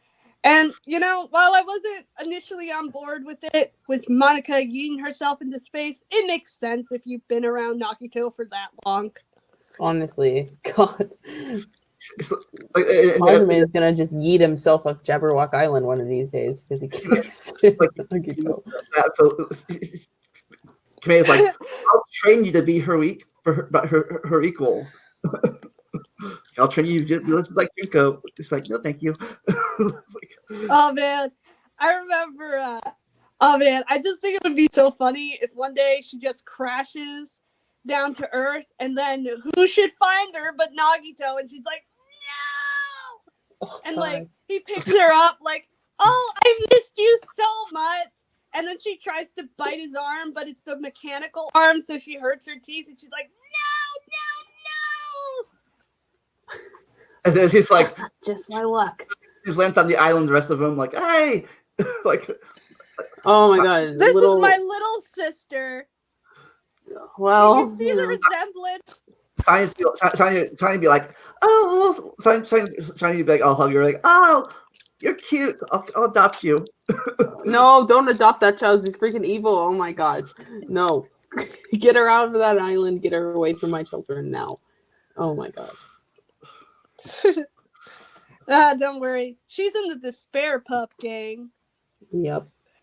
That's another series. It's similar to the Dead Waifu gang, but instead it's the villain. So it's Chisa, Junko, Samugi, and Monica. It's fun. Tengen's not there. He doesn't count. Only girls. Then we have to go to the first depressing episode. The student council killing. Oh God, that was so violent and unneeded. Oh my God. I mean, it was needed, but it was just awful. I just met these characters and I have so much sympathy for them. Honestly. Yeah. It was scary because I remember when I watched this episode, there was like a really bad storm. And like after the episode ended, I was just left in silence with the rain. Wow. Maybe it was planned that way. The weather planned it. Like, I was thinking about this episode. Rain, thunderstorm now, please. Yeah. Though it is interesting seeing Izuru just has no care whatsoever as people are dying in front of him. I know. And like, then that's that such one a guy. chilling image. The one guy who tries to Yeah. Tries to get him with. Chainsaw guy. Oh my God. He sawed his own head off. Oh God. No, he sawed it in half, I believe. But he still shot him at the end, like reflex, I guess. Didn't he shoot him in like the mark on his cheek? Isn't it the? Yeah, just like in the game. I know. I was like, oh my gosh! At that point, that was kind of cool. I gotta admit. We learned that Mukuro can sing. Well, yeah, sing like a little girl. What I remember the most though is the two girls to each other. The guns, and the other person stabbed them both with a spear. Yeah, good lord. Oh God. They were gonna kill themselves, so it's like, buddy, you didn't even need to do that. It's fine. No, he wanted them to suffer because I guess like he was dating the green-haired girl, and they were secretly in love. What? So like, yeah, it was crazy. Then the big muscular girl killed Pikachu girl, and then wait, that was a girl? No, the big muscular guy. Oh, you said girl. He killed. No. Oh. Guy. He killed the Pikachu girl and then flung her body. I thought he was the one trying to protect her. Well, yeah, no, he said, like, I'll protect you, but then he immediately stabbed her. Oh my God, dude. And used her body to he used her body as a flesh shield for the bullets. God! So that he could... Yeah. Yeah, this is also where Mukuro, like, Mikan was at his apartment, like, saw Mukuro there, and she grabbed her, tied her up, brought her. And all the Juko Mikan fans rejoiced. Uh, There could have been a better way for Mikan to meet Junko. it's just so But abusive. hey, it is. But then, like, then they did the first prototype video after she got the killing game, and she sent out the reserve chorus, the brainwashing video to all the reserve chorus kids. Like, here, this is what happened to your friends. Like, this is where all your money's going. Oh yeah. And she Like, framed good Hodge, Lord. and she framed Israel for the murders. Like, this guy did it. He didn't care. Because that's what they thought, like it like, oh, Israel Kamakura was responsible for the class murders, but it was really Junko. Mm-hmm. Yeah. Actually, they did it themselves, really, but still, like. Man, that's crazy. This episode was crazy. Yes, it was. Oh, and then the final episode, then the final scene where they're all looking down at the parade, and then Chiaki looks out at the sea of reserve corps students, and she's like, Hajime, because she probably thinks he's down there. Yeah, like, he's not with them. They're like, it's not a parade. It's not a protest. It's a parade. Like, all right. Next, episode 8, feature arc. Okay, I'm pretty sure this is the one where Best Uncle dies. Yeah.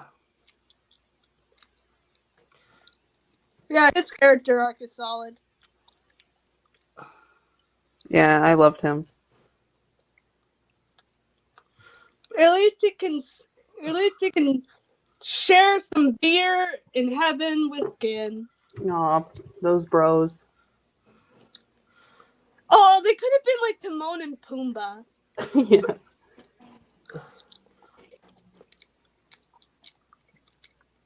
But I like that where he opens up his hand just for her, like, to save her. Oh, that was so sweet. He pulls her back out before he poison kills him. I know. He really did care for her. Oh, It was he so could have sad. walked her down the aisle. I know. He was honestly really like a smart person underneath that drunken exterior he liked to put out. Well, he had to be Yeah. if he was the scout.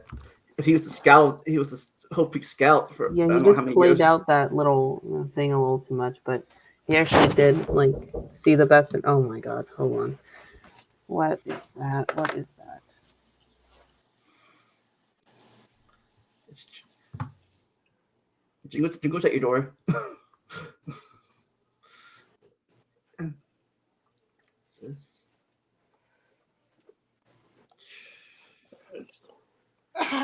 Yeah, that was good.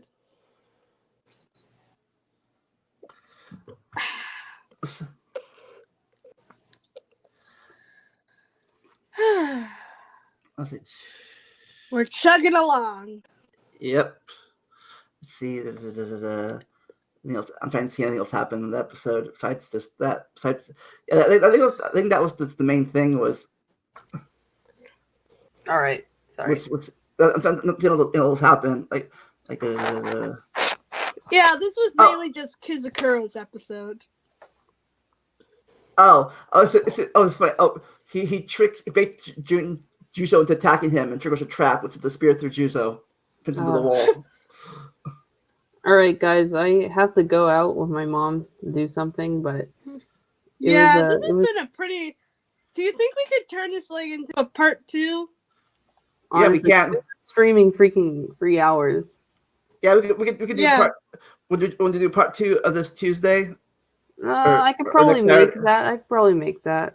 Or next Tuesday But, or next Saturday. what would part 2 even be on? Well, It would be on these last few episodes. Just Start- it would starting probably with be this- like starting And with the Sparrow. also, Nolan, he couldn't make it. His mom needed him for something, so he apologizes. We'll start next episode. We'll start with No the Sparrow worries. episode 8, where we see Mikan's brainwashing self. All right. Yeah. That's- well, And and the- so then that would probably be good because then it could give like other people in the Discord an opportunity to join the stream and get their thoughts out. Before we get to the big one, which is V3. Yeah. We're probably going to make 2 parts of that because that game, it took me, I know it's nice, but 69 hours to play. And I was. Yeah, this episode so far is our longest. Because so DR2 is only 3 hours episode, and DR1 was 2.5, and our shortest so far was Spare Girls was only an hour and a half, almost 2 hours, but that was because we only had 2 people talking about it. Oh, I Yeah. wish I could have made that. Oh, I like the Spare Girls Oh a lot. yeah, you would have been fun. Ah, Oh, well. Dang it. But- well, I'll see you in part 2, hopefully. Yes, Well, join I'll us see- next time as we talk about the 3 most worst episodes of the Sparrow arc, Oh, yeah, well. Eek.